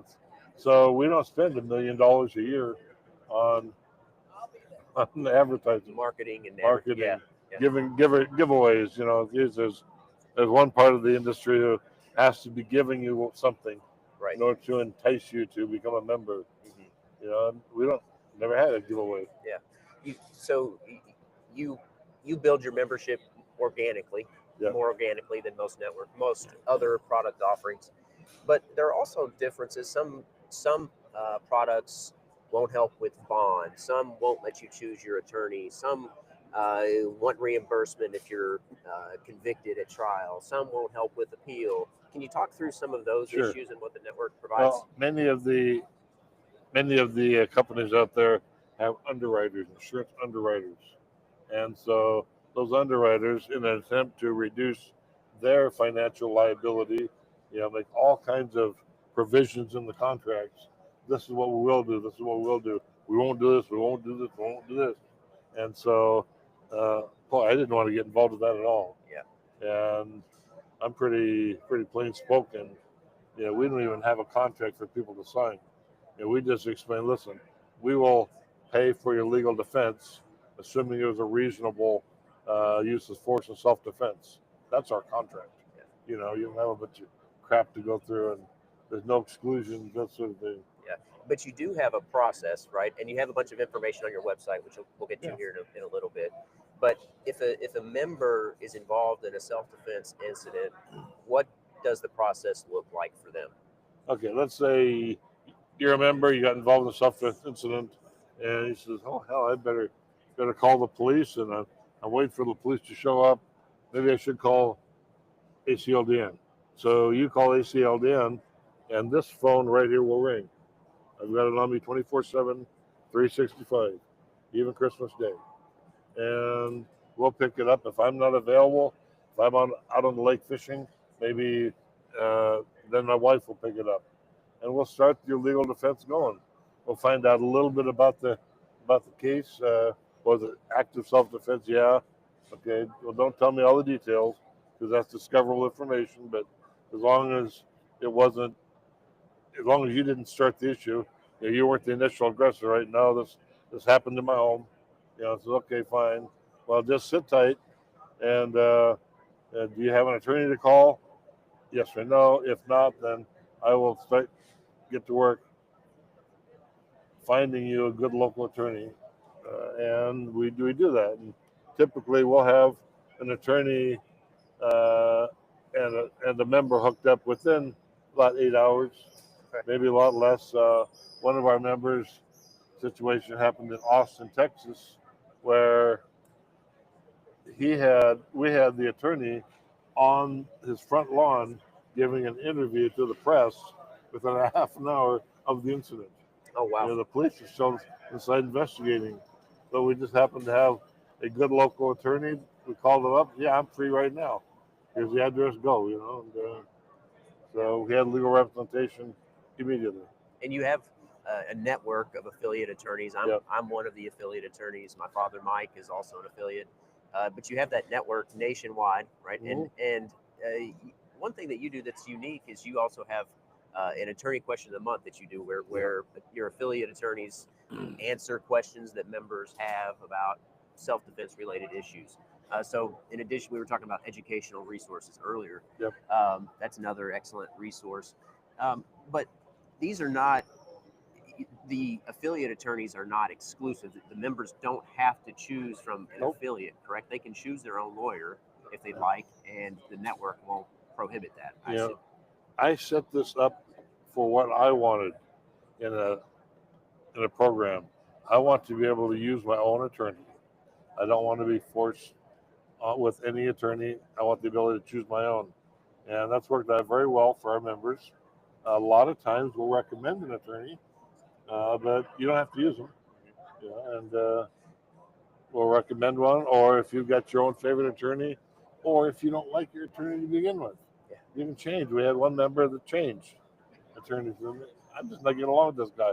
Okay, let's find a new one. Yeah. And we're doing it. There you go. So they call the police if they're involved in the incident, and then at some point they call you and you get them hooked up with an attorney, and then there may be a need for experts, there may be a need for depositions, there may be a need for various discovery tools, bail, those sorts of things. Does the network help assist with that process as well? Yeah, but there's one step in between there. Okay. That's a review of the facts of the incident to make sure that we're not defending really bad guys. And who does that review? I start out the process. I'll review the material that I know, and if I have questions about it, then I'll bring in any number of our advisory board members to look at the evidence too. We did that in one case, where they gave me their input, and it was different than what I thought. Oh, interesting. And so we went ahead and funded that legal defense, But I want to have that checks and balances, to make sure that you know the review was good, honest, and we're gonna always err on the side of the member, though. And this advisory board is not just a board composed of just general people from the population, right? What sorts of people are on the board? One of the things that I was fortunate is that in my other days as a trainer, I was able to work with, become friends with many of the top trainers in the country. Masad Ayub is the number one name. John Farnham is right there. Tom Givens is there. These guys that are really the top trainers around. And I asked them, hey, told them about the system, told them about what I was trying to accomplish. Would you like to come on the advisory board and give me a hand? Lend me your credibility, if you say, because these people are known throughout the country. And they, of course, recommend us to their students. And we get that very well trained student, not necessarily the student that will fill out a membership card with the hopes of getting a free case of ammo. Well, speaking of, they recommend the network to their students. That's how I learned about the Armed Citizens Legal Defense Network. I received this brochure, this booklet, back in 2011 or 2012. It looked different at that time, but it's called What Every Gun Owner Needs to Know About Self-Defense Law. And this is a great digest of the fundamental principles of self-defense. And I received this booklet actually from Tiger McKee, who was the instructor at Shoot Right Firearms Academy in Alabama. And he's unfortunately since passed, but he was at the time hosting Masad Ayub for his MAG 20 course. And I wasn't at the MAG 20 course. I was actually just at a handgun course with Tiger McKee, but he passed these out in every one of his classes. And so that's how I learned about the network. I suspect that's how many people initially learned about the network. It's an interesting booklet because I wrote that without being an attorney. I did have my Juris Doctorate by then, but I wrote it basically in layman's terms, threw in a few legal phrases so the attorneys weren't totally disgusted that it didn't have that in it. But we've had a lot of attorneys say, "Listen, I give this book out to all of my clients. Anybody that has a question about gun stuff, I give them this." And we've supplied this booklet to instructors, to gun shops. We've got over 500,000 of them out there in circulation. Oh, wow. Yeah. And nobody's ever came back and says, I disagree with page 43 of this book. Right. And that's pretty cool. Yeah, we hand them out. We're instructors as well. We hand them out in all of our classes. We've been doing that for over a decade now. So I don't know. I don't know how many of our students have joined, but I know a fair number have, and I've never heard a single complaint about the network. So yeah, we got all the attorneys that use the book, and that's where I figured I would get some pushback. Is, hey, Marty, you're wrong on this point. You're wrong on this point, but yeah, I guess my law school education did me okay. Yeah, exactly. Well, there are very few people with your background who have the significant experience as a law enforcement officer, and then also have the legal education through law school. I haven't met very many people like you in that regard. So hey, let me ask you, in your law school, how much time did you spend on self-defense law? We probably read one case about it in criminal law. Yeah. So almost none. Yeah. I had 90 minutes. Yeah. We had one class on self-defense, 90 minutes, but half of that was wrong. The professor didn't even understand all the concepts. Yeah. And so maybe that's why I've gotten away with it, because the attorneys really don't understand self-defense law. Yeah. Well, unless they do their studying. I can totally relate. My professor was competent, did not get anything wrong, but did not capture all of the nuance that's involved in a self-defense case. I mean, we read one case, and it did not capture all of the information, not even close to all of the information that's in this booklet, which you can see is not a huge booklet, but contains a lot of the essential information that you need to know, and that you wouldn't even learn, as you say, and I can attest to, in law school. Yeah. Right. So I want to go back. You mentioned earlier that this was inspired by homeschooling program Yeah. that you'd seen.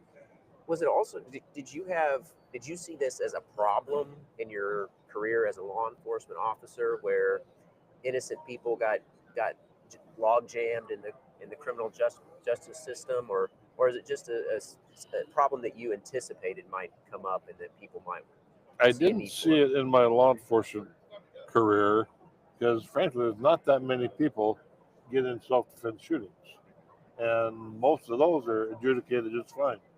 But what really happened was I started to see them nationwide. The George Zimmerman case Yeah. was a prime example. There are other cases. Plus, I had a close relationship with Masada Ayub by then. I started working with Mass in 1990, Oh wow. and I've taught with him ever since.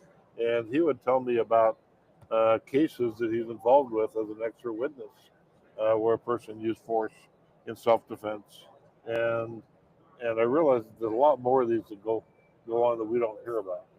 And Yeah. so, out of that, I just said, there's got to be some way that people could protect themselves against that unmeritorious prosecution Yeah. or that civil lawsuit. Right. Well, and you're right. These are very rare, but the consequences if it does happen are massive, Yeah. right? And that's where the network steps in, because you may have, if it's a murder charge, you may have no bail or a very high bail amount. You may have experts that you need that cost a lot of money, attorneys that cost a lot of money. Mhm. These things can really stack up and bankrupt somebody if they're not, if they don't have the support of a network like the ACLU. Yeah, we had one pepper spray case. It was in, I think, Massachusetts, and in that case, the guy rightfully is pepper sprayed an attacker, but he was prosecuted, and we hired, in my opinion, one of the best experts in the country, Manny Capelson, who was also on our advisory board. Yeah. And he charged like $25,000 to do a full, complete workup on the legalities of use of pepper spray. And Manny's the kind of guy, he took the can of pepper spray, the type that was used, and he put on camera him getting pepper sprayed. So he could talk to what he's feeling, talk to how that is working, explain that this is not a dangerous weapon, because that's what our guy was being prosecuted for, was a use of a dangerous weapon. Well, this isn't dangerous. It's effective, but it wasn't a dangerous weapon. Yeah, it causes some pain, but no long-term health consequences, right? So, yeah, that's addressing that expert witness concept. Typically, an expert witness case in a shooting will probably run 10 to 20,000, if not a lot more. Yeah. So just that expense alone can be devastating to many people, right? Yeah. So I want to get back to the process a little bit. You mentioned there's the review. You conduct the review. If you're uncertain, you may engage with the advisory board to assist with that review. Once you've made that review and you've determined we believe this was a lawful act of self-defense, then the network steps in and assists the member. Yeah, typically we step in really at the first phone call. Yeah. I need to get an attorney on board who has the ability to get into the police records and find out what actually happened. And so we'll go ahead and hire an attorney so they can get a hold of the police reports. If need to, they can send out an investigator immediately. And that gives us the information for the review. But you're going to get assistance a heck of a lot sooner than that. Okay. But then so when you make the review, that's when you are basically committing to proceed with further assistance in the case. Yeah. Okay. Yeah. And then at that And point, we never stopped anybody halfway between. right. We never said no. After further review. Yeah. Or after you've made conducted the review later in the case, said, like you say, backed out for some reason. No, we've never done that. Yeah. So will the network also assist with appeal if that becomes an issue in the case? Okay. But there's a caveat there. There's got to be a reasonable chance of the appeal being successful. First of all, you just can't appeal because you don't like the outcome of the jury verdict. Mm-hmm. You have to have an appealable point or two, in the case where the judge got the law wrong or did something that was that could be overturned. And so we're going to look at the trial and says, okay, is there a good basis for an appeal here? If so, then we'll go ahead and fund that appeal too. Yeah. Okay. Or maybe I can imagine a circumstance where somebody's charged with, I don't know, attempted murder, and maybe they aren't convicted of that, but they're convicted of criminal recklessness, some lesser charge. There might nevertheless still be an appeal there that may be worthwhile depending on the specific facts, right? So, okay. Well, so we've talked about the booklet. I want to pull up the website. Are there any other resources that people should look to that are available from the Armed Citizens Legal Defense Network? Over here is the journal. I'm going to share the screen. Yeah, they can't show me pointing. Yeah. But go ahead and buff up the journal. There you go. And that goes back for 17 years. There's 17 years of articles, editorials, interviews of the best in the business in there. And that's a fascinating read in itself. That could be probably a 3-book volume. Sure. 3-volume book set now. Yeah. And that's a great resource. So that's a great resource. You also give new members a catalog of videos, right? Right. Now we're sending them out on a thumb drive. It used to be a DVD. Right. Now it's on a thumb drive. But also members can just access them directly to the website and download them from there. Okay. And that's what goes through your legal rights and educate you as to why you may have needed to use force of self-defense. One of the most critical aspects of a use of force case is explaining why you felt that your life was in danger or why you were about to be attacked. And that goes into the pre-attack indicators, pre-assaultive cues, and we delve heavily into that in our educational package. Yeah. But you got to know that ahead of time. You can't go up afterward and say, well, I think you did this, I think you did this, and then have some expert say, well, I know that you did that, You got to know it yourself. You also have a YouTube channel, which I know you put out some excellent content there. I will say lots of organizations are putting out YouTube content with some good content, but I haven't found anything better in terms of educational content on video than what you provide on that thumb drive or used to be DVD set in one place. It's just more comprehensive than just about anything else you can get. So really encourage people to, if you become a member, definitely watch those videos. Do you have a sense for how many of the members actually watch them? I don't. I'm not. Yeah, there's no way to track that, obviously. So, I'm old. Yeah. So okay. Well, if people have questions about how to become a member or want to know some additional information about before they become members, I pulled up the contact us page, which has your mailing address and the phone number. Is that the best way to get in touch with the network? Yeah. We're there 24 or not 24/7, but Monday through Friday, like 8 to 6, and we'll answer your questions. But read through the website first, and then make any notes on questions you have. Yeah. Because it's pretty inefficient to just call up and say, "Tell me about the network." Right. There's so much to it. Yeah. And you've got it. It's a searchable website. So if you have a specific question, chances are you can find it with a quick search on the website. But don't be disappointed when you don't have 14,000 pop-ups and it entertains you. That's right. This has got the same what's the word I'm looking for? Personality. Yeah. As me do. Yeah, I'm not very entertaining. If you go on YouTube, you don't see me say, "Oh, shocking! A new case!" Right. Breaking news, right? Yeah, breaking news. Everything is not breaking news. Right. Yeah. So it's pretty laid back, pretty easy to manipulate. Yeah. Well, as you say, I don't even need my ad blocker on when I visit your website. It's clean. Exactly. It's not lots of things flashing at you, but it has tons of information. So, well, Marty, I really appreciate you joining the Forge of Freedom podcast. Thank you. Appreciate all the work that you do with the ACLDN And Gila as well, your wife. Would you say a little bit about what her role is at the network? She's instrumental, obviously, in running the day-to-day operations there.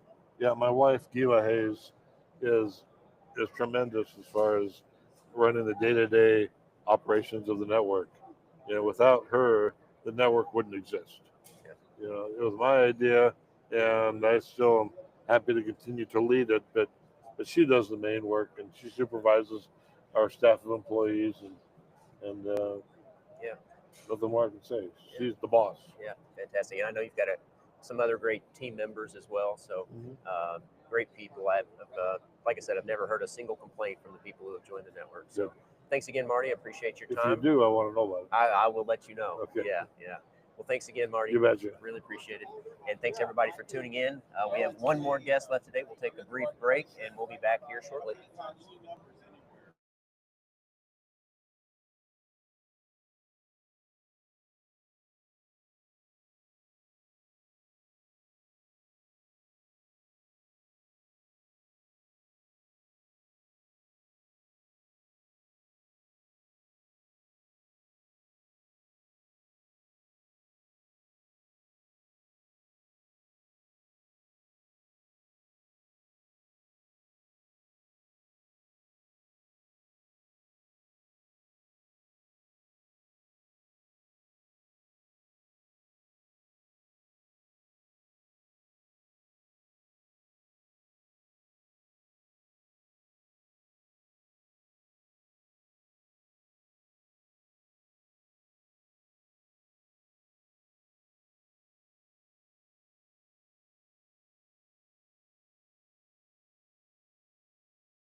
Do I look at you or at the camera? Or? Either one's fine, just whatever's Okay. natural. Okay. Welcome back, everyone, to the Forge of Freedom podcast for our last segment from the NRA annual meeting. We're here in the Voices of the Second Amendment section of the convention floor, and I'm here with our final guest, Stephen Holbrook. Stephen, welcome back to the Forge of Freedom.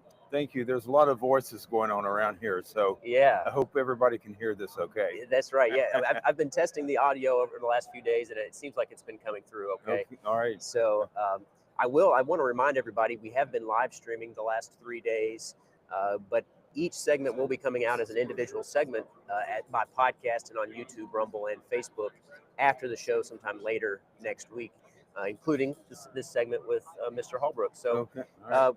for those who don't know Mr. Holbrook, we have recorded a podcast previously about his book, America's Rifle, The Case for the AR-15, which was episode 46 of the Forge of Freedom. So if you have an interest in that book, it's a great defense of a lot of the, let's say, assault on the AR-15 Right. and its characterization as an assault rifle. Yeah. Right?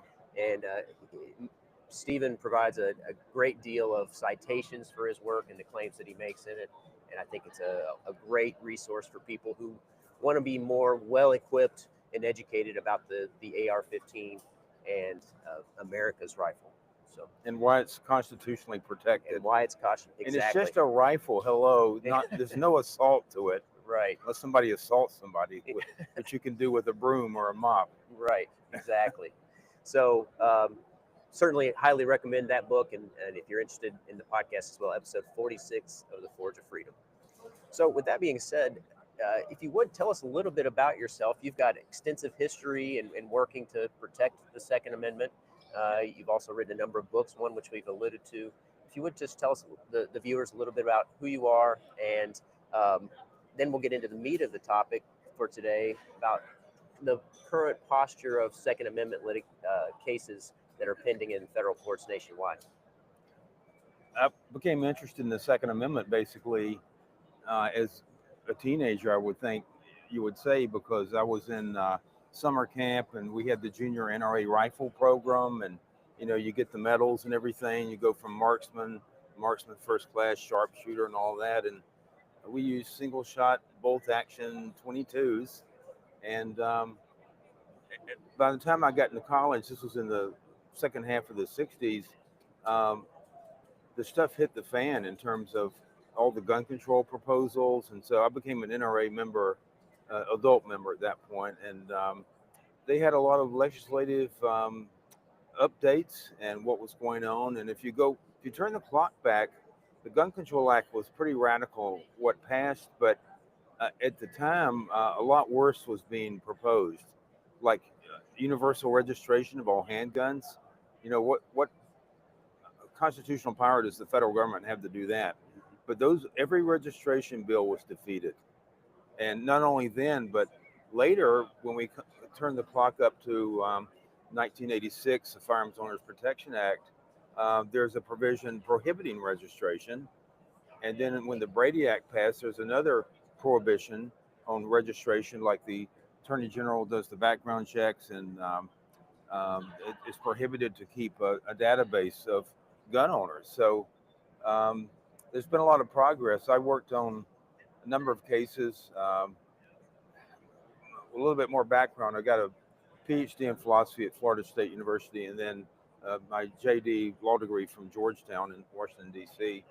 But I've been working since before I was in law school, even on Second Amendment issues. And so back in about 77, we had a meeting of people who were interested in doing scholarship. And it kind of started there with people working together. I'm talking about constitutional law scholars and practicing attorneys. And so by the time the 90s came around, I was lucky to get to argue 3 cases in the Supreme Court. Thompson Center Arms versus U.S., and we won that one. It's a NFA issue. And then Prince versus U.S., where Congress tried to conscript local law enforcement to do its bidding when they're not the bosses and they don't pay them. And so the court held that unconstitutional. A wonderful decision written by Justice Scalia.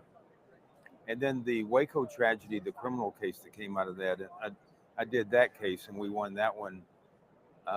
We won that one 9-0, so that was pretty good. And you argued each of those at the Supreme Court, Yeah. correct? Yeah. And I remember actually reading Prince in law school. I didn't even know who you were at the time, but I remember thinking that was such an important case because I'm not sure if that's the case. Did it create the anti-commandeering or affirm the anti-commandeering? It doctrine? affirmed that. There was Yeah. a case a couple of years before that, New York versus U.S. on a different issue, and the court clearly said you can't do that.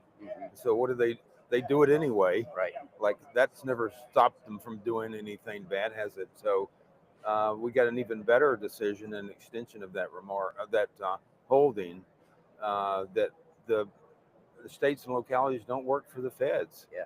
They can't just give them dictates. Which is incredibly important, especially when the federal government is trying to enforce gun control legislation, right? Because the federal government would have a hard time enforcing some of these broad, wide-reaching gun control measures without the assistance of state and local law enforcement. So that's I think a very important protection that's built in and now affirmed through those two cases that you mentioned. Then when the Heller case came around, DC's handgun ban, another 5-4 decision written by Scalia. What a wonderful justice he was. And I was privileged to represent a majority of members of Congress. All the Republicans, virtually, probably all of them, and a lot of Democrats signed on to our amicus brief. And they couldn't get it together to pass a law that prohibited the District of Columbia from banning handguns, but they were willing to sign on to the brief and say this is unconstitutional. And so we had a great decision there. And then finally the Bruin case comes along. So for several years before Bruin, we had been anticipating the Supreme Court would address the right to carry a gun. It says right to bear arms, not just keep them, but like New York and California and Jersey, they don't understand what that means. And so I wrote a book called The Right to Bear Arms, a privilege of the ruling class or a constitutional right of the people, in anticipation of that case. So it was very timely. The court granted cert right when the book came out. And so there we have it. Now we got the Bruin case, and there's massive resistance to that as usual. Sure. Yeah, and I want to get into that a little bit because since Bruin, which didn't really create a new test, a lot of people have talked about the Bruin case as having created a new test about how we review Second Amendment related challenges. It really clarified and affirmed the test that was identified in Heller. Right. Yeah. Which was we review Second Amendment related challenges based on the text, history, and tradition. It's not subject to some interest balancing where we have to balance the interest of the government against the individual's interest in the particular right. Exactly. Right? So when Heller came down, the District of Columbia had a ban on so-called assault weapons and magazines and a lot of other restrictions. And so Heller said that if a type of arm is in common use by law-abiding people for lawful purposes, it's protected. So we thought this would be a slam dunk case. We brought a case came to be known as Heller 2. We thought this is really going to be easy. But then so you get the DC Circuit making up this new rule, the balancing test. So the court admitted that these AR-15s, for example, are in common use, just statistically. And we had a very conservative figure for that even. And they said that, but hold on, we're going to balance the right away because we're going to apply, they called it intermediate scrutiny. It wasn't much of any scrutiny at all, and upheld it based on, well, there's this balance. But we had a dissenting opinion in this Heller 2 case, and it was a guy named Kavanaugh. And I mean, nobody had heard of him very much other than if you were really plugged into the DC Circuit. He wrote an excellent dissent where he articulated even better in some ways than Heller had done the text, history, and tradition methodology for interpreting constitutional rights. Yeah. And so Boy, was I elated when he got on the Supreme Court. Yeah, exactly. So after Heller 2, in which he wrote the dissenting Mhm. opinion, he eventually became part of the Supreme Court, right? And then a number of years later, we had the Bruin decision. Mhm. And in Bruin, or in the aftermath of Bruin, I should say, there has been nevertheless a lot of resistance in terms of how that test gets applied, right? What Yeah. period of history do we look to? When is the test or the methodology even implicated? When is the Second Amendment? If the first inquiry is right, is whether the Second Amendment is implicated, Right. right? And then you get to the text, history, and tradition. So they pretend to apply the text. The first step is the text. Yeah. So what do they say? Oh, well, a semi-auto rifle is not an arm. I mean, hello, and neither is a magazine. Yeah. They're components of a magazine's a component of an arm, just like a trigger or a shoulder stock or any other part. And they say, well, it doesn't even reach the textual level. We don't even have to go in the history. But if you want to go into the history, we got news for you. We're not going to go by the history at the founding. We're going to go by the history. They claim at the time the 14th Amendment was adopted in 1868. But what they really want to do is go by some selected history from the late 1800s and the early 1900s. And what is it about? Well, they regulated concealed carry of Bowie knives, and therefore you can ban AR-15s, for example. I mean, what a stretch. I mean, it's just open defiance of the Supreme Court's rulings. And I think it might be useful here for our listeners to talk through the text, history, and tradition methodology that was articulated in Bruin. Would you mind to do that? We've Yeah. alluded to it already with the text, but I want to get into more what it means by the text, and then what's the history and tradition component of that methodology. Right. I mean, you couldn't ask for a better analysis about the text than we got in Heller. Scalia went through each word in the Second Amendment: arms, infringe, keep and bear, and rejecting that it was just solely a militia-related right. So when we get to Bruin, we have an application of that, and with more focus on history and tradition, because the textual analysis had already been done. But Justice Thomas repeated in Bruin, if an implement promotes or relates to the right to have a gun for self-defense, it's protected. And that language was very broad, and so it really helps out on the textual front. But then he went through, turned the clock back to the Statute of Northampton, 1326, I think it was. The antis were trying to say that overrides the Second Amendment because it had to do with riding armed to the terror of the people. But the way that law had been interpreted, this is medieval English law, the way the courts in England had interpreted it, you had to go armed like with dangerous and unusual weapons and terrorize people. It didn't relate to the peaceable carrying of arms. So the court starts there and says, well, that's not very relevant, that kind of case. And it goes all the way up through the colonies and the founding period, 1791, when the Bill of Rights, including the Second Amendment, was adopted. And basically it said the closer, if you want to know what kind of law would have been acceptable, it would be something that would be from around the founding or shortly thereafter, the early antebellum period. And so there were two kinds of laws, for example, about carrying. One was that you couldn't carry arms in a way that would terrorize people, kind of a derivative from some of the older English laws. And that would be if I had a machete and I'm swinging it around and scaring everybody, or shooting up in the air with a gun in a bar or whatever, that would be under that kind of law. So that's acceptable. And then another kind of law was that, for example, Virginia and Massachusetts had these laws where if you threaten other people or they think they can go and get a kind of equivalent to a peace bond today. A surety bond, right? Exactly. Yeah. And so you would agree, I got to pay all this money if I do something bad, unless you could show that what you were really doing was exercising your right to self-defense. then you were exempt from that. So those are the kind of laws about carrying that were acceptable to the founders. Yeah, and so the methodology today, right, it basically says that for the government to support a proposed law that implicates the text of the Second Amendment and the right to keep and bear arms, what sort of relationship does it have to those laws at the time of the founding? Right, and so it has to be something that was kind of predominant, not just some isolated law like the other side picked out. There were two parts in New Jersey. I think East Jersey had a law that restricted planters from carrying pistols, maybe just concealed. I forgot, but that's not good enough.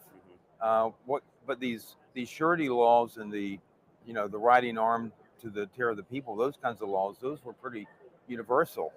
And so, but when you get to 1868, the ratification of the 14th Amendment, the laws really weren't much more restrictive. I mean, you start to get really, especially after that, some restrictions on juveniles having guns or carrying guns or buying guns, and of course, you have the laws that were put in place to basically disarm the newly freed slaves as well, right? The Southern Black Code starting in 1865 after the war ended. Right. That's why the 14th Amendment was adopted more than any other reason. Right. Congress passed the Freedmen's Bureau Act in 1866, and it explicitly said that the rights to individual liberty and personal security, which terms that came from Blackstone, that protected the constitutional right to bear arms. And Congress didn't say that about any other right at that time. The same Congress that proposed the 14th Amendment. So at that time, there were some restrictions in some places, not everywhere, on carrying guns concealed.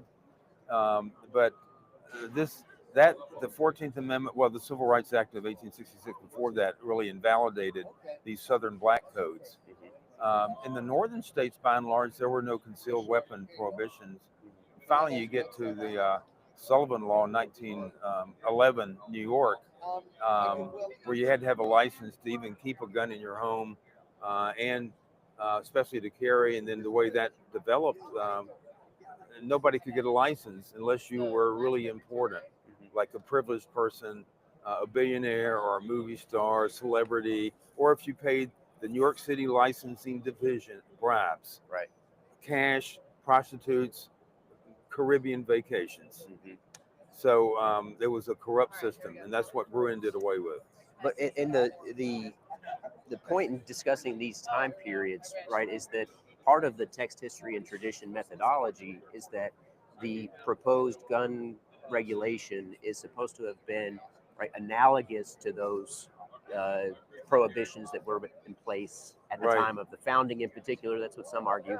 The antis tend to argue that we can look to later time periods, but so it needs to be analogous either to one of these terroristic type laws or the surety bond, or I think what you've written about previously as what's called an affray, right? And so how does that analogy sort of process take place? What sorts of analogies? How close does the analogy have to be? And I think we've got a better sense for that since Rahimi. Right. How do you articulate that analysis? So in Rahimi, the issue was whether the federal law would be valid if there's a restraining order issued with a judicial finding that you're a threat to the physical safety of a domestic relation, like a spouse or a live-in girlfriend, or a kid. And so in that case, the court said it's good enough if you have, you look back at the surety laws and these riding arm laws, that's close enough. And another reason why it's to be upheld was that it's only temporary. Once that restraining order is lifted, then you're free to have a gun again.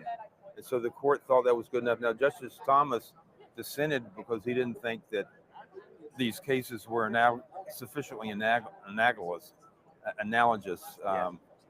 So they were not proper analogs, Yeah. is what I'm trying to say. So, Yeah, and I personally, I tend to agree with him because even though it's temporary, it is a complete prohibition on the right to arms during that time Right. period, unlike the bond, because you could post a Right. bond.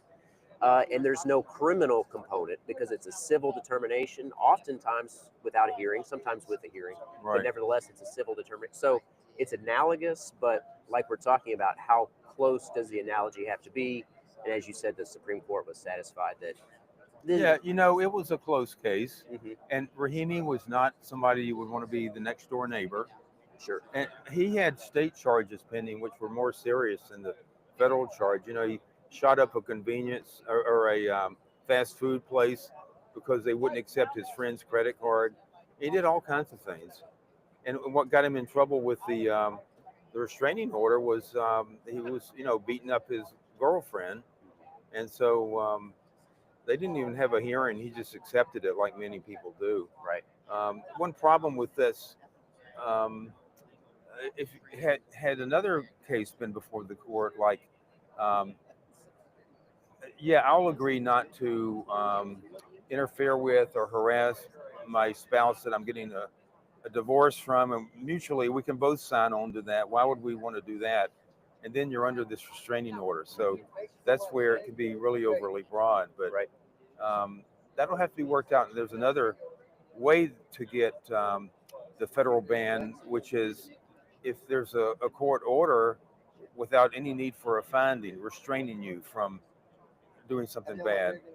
And the court didn't decide that, and they explicitly did not decide that. There has to be a court order about the probability of domestic violence. And so it's something we can live with, I Yeah. think. It's a fairly narrow opinion Exactly. as related to Rahimi, who was unquestionably a bad dude. Yeah.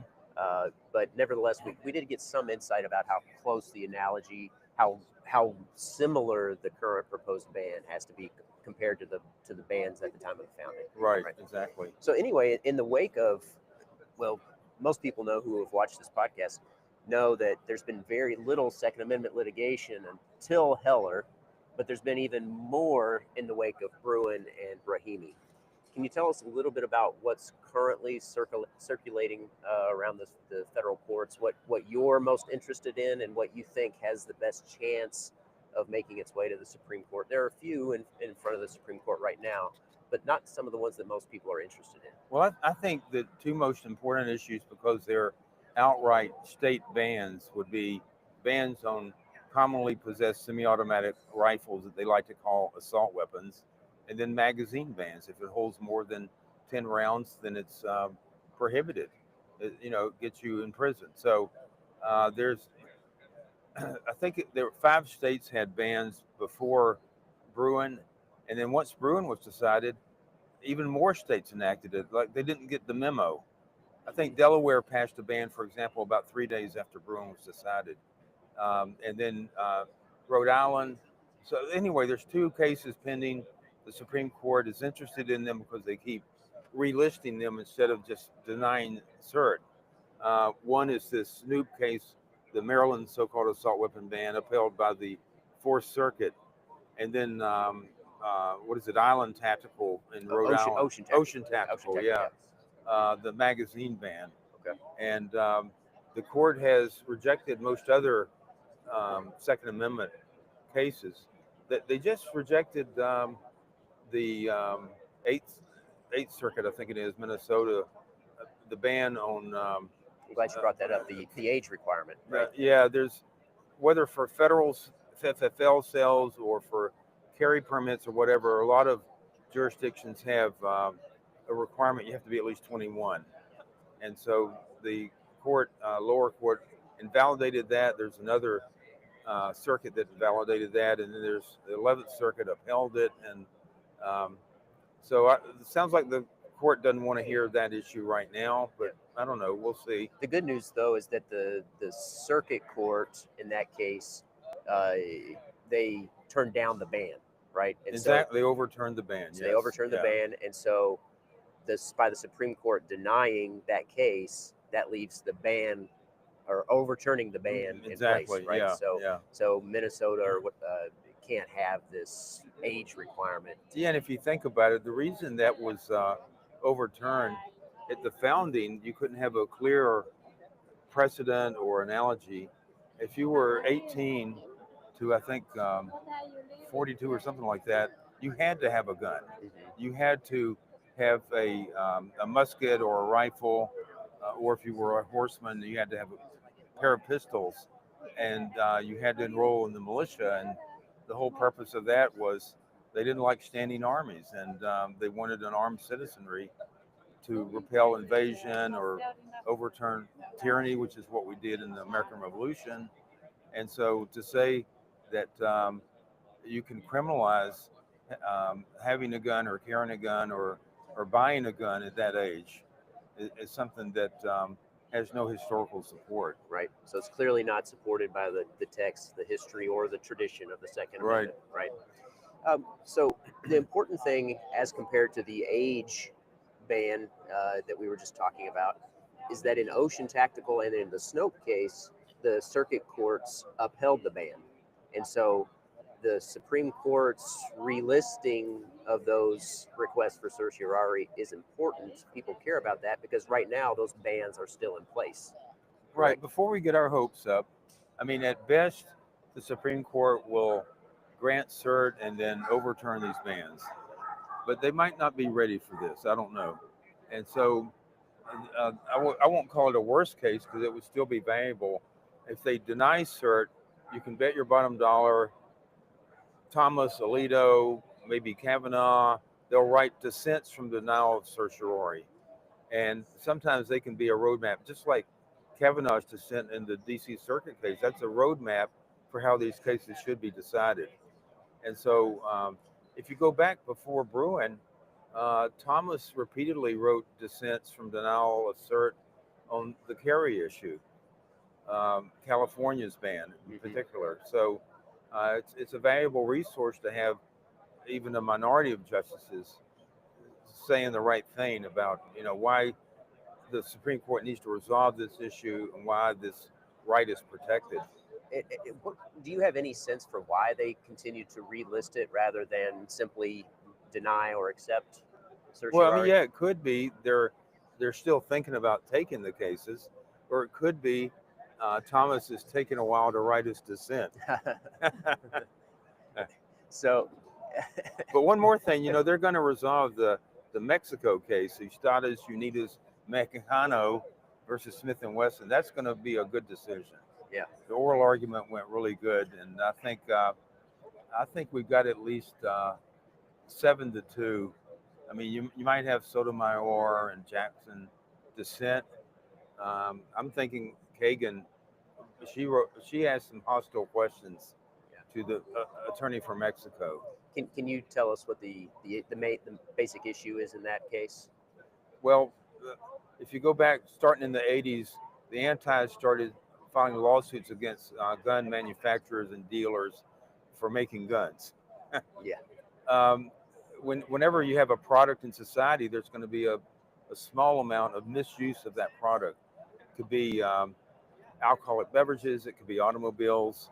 And so when there would be crimes committed by third parties, like, in other words, criminals, raping and murdering somebody, for example, then you're going to sue, Smith and Wesson or Colt. That's what they were doing. So Congress passed the Protection of Lawful Commerce in Arms Act, which prohibited these kinds of suits. It doesn't matter what Congress does that's positive or what the Supreme Court says, you're going to find courts who are going to uphold whatever shenanigans is going on. So the First Circuit upheld that lawsuit that Mexico brought. We're responsible. This is the NRA show. These people who make guns and sell them, they're responsible for what the drug gangs do in Mexico. Mexico can't, because of corruption, for one thing. That's the allegation, right? Yeah. Yeah. And so, but there has to be proximate cause between, the injury and the cause of it. So if you tell me I'm going to rob a bank, can you loan me your gun? Yeah, I'm going to be liable too. But when you have a manufacturer make a gun, sell to lawful distributors who sells to lawful dealers who sells to somebody who passes the background check. If you get some guns ending up going across the border into Mexico, and that's a crime too, and getting in the hands of cartels, there's no proximate cause between what the original sale or manufacturer and what happened. So And you alluded to this. I often use the example. It would be like suing Ford Motor Company because somebody drove their vehicle while drunk and hurt someone. and killed somebody. Right? Yeah. There's almost nobody believes that Ford Motor Company is responsible for No. that person driving drunk. Right. Just in the same way, Smith & Wesson is not responsible for somebody using their product unlawfully. To show you how far some of these courts, lower courts, will go, the First Circuit Court of Appeals said, well, this would be the same. The fact that Smith & Wesson made this gun be about the same as if a gun company sent an army or a group of terrorists down to Mexico City and they shot the place up. Same thing. Like, please, what a stupid analogy that is. Yeah. Well, we've talked about Ocean Tactical and the Snope case. I'm going to ask you one of the most dangerous questions in the world. I'm going to ask you to get out your crystal ball. Where do you see the Supreme Court going with the Second Amendment in the next term, either this term or next? Well, I'm going to take a positive note. I think there are 6 justices who at least agree the Second Amendment is a right. Mm-hmm. 3 of them don't really believe that. I don't know where they're going to go. I mean, they might, and this goes with any kind of issue they're resolving. They're going to uphold some laws and reject some. Yeah. And so it'd be difficult. And also, we're faced with the fact that we have a lot of criminal laws, and people bring cases or appeals to the courts based on like felons in possession, or okay, I get busted with marijuana and I've got a gun. Can you deprive me of Second Amendment rights? Because there's some courts say no, that's not good enough. Mm-hmm. If you were like own drugs at the time, then that would probably be upheld, but not mere possession. They try to make an analogy to the like drunken public laws from the 19th century, but it doesn't work because we're talking about a drug user, not a person owned drugs at the time of the gun use. There's other criminal laws, like there's ever been committed to a mental institution. You might have been committed when you were 13 years old briefly, and then that follows you the rest of your life unless you can get a restoration of your civil rights. Right. And so there's a lot of criminal laws like that besides these civil cases that are being brought about, say, sensitive places. That's another big issue. When the Supreme Court resolved Bruin, the state of New York and California and some other states said, okay, you can get a permit to carry, but you can't carry it anywhere. Yeah. They designate every place as a sensitive place. Yeah, just about. So if it's 1,000 yards from a school, or one thing Thomas said in the Bruin case, you couldn't just ban guns in all of Manhattan. Right. And yet I'm working on a case now, Fairfax County, Virginia. Our parkland, public parks in Fairfax County is twice the size of Manhattan. And we're arguing this case in a couple of weeks, but the Fourth Circuit, I won't predict what they're going to do because that's naughty, but you can go figure. Yeah. They've upheld every law so far against the Second Amendment, but it's mostly woods. And so you have this ban on, so this single woman walking dogs or something can't carry a gun in this parkland, and there's nobody there in most places. Every now and then there'll be a ball field or something like that, but so the sensitive places thing, that's another big issue. I'm concerned somewhat that the Supreme Court seems to be dragging its feet on the Ocean Tactical and the Snope case. I'm not terribly pessimistic about it, but I think the one thing I am optimistic about is that the dynamic has changed since the election with the Department of Justice, right? Because with the Rahimi case, the government tried to fast track that to the Supreme Court because Rahimi was a bad dude, a non-sympathetic complainant or a non-sympathetic party. And I think we're hopefully going to see a lot less of that from the Department of Justice and the government side. Yeah, I mean, Merrick Garland, he sprinted to the court and beat the door down to get him to take the Rahimi case. But I think President Trump has issued a presidential proclamation basically about the Second Amendment. Agencies have to look into any of their regulations, including the Department of Justice, and that's being done. And then we had the three cases, or rather, three regulatory overreaches by the Biden administration about pistols with stabilizing braces, engaged in the business, and frame a receiver.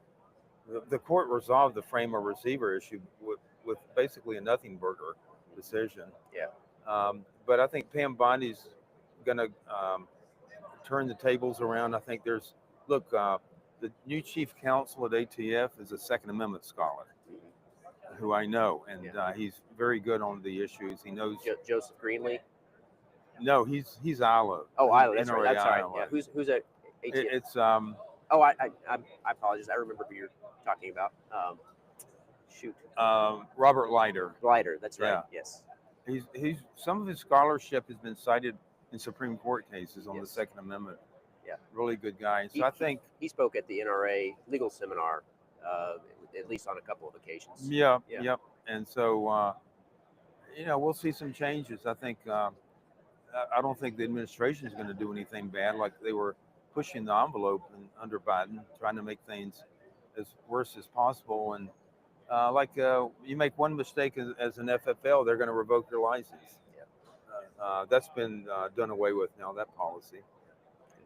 Well, Stephen, I really appreciate you coming back on the Forge of Freedom. I hope that this has provided people some context or clarity about where we currently stand. I know we don't have all the answers. We can't look into our crystal ball and predict what the Supreme Court's going to do next.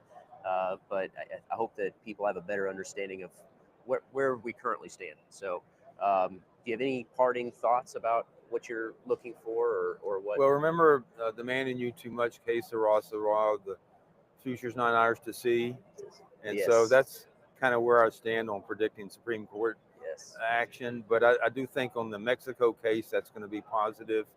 And I don't know whether they're going to take the rifle ban case and the magazine ban case. I would hope they do. But if they don't, I hope there's some good dissents and that they'll come back to that. Yeah. Where can people find out more about your work? I'm going to pull up your website. Is that the best place for people to find what you're up to? Yeah, StephenHalbert.com. It's got the books. Some of these books have been published in other languages.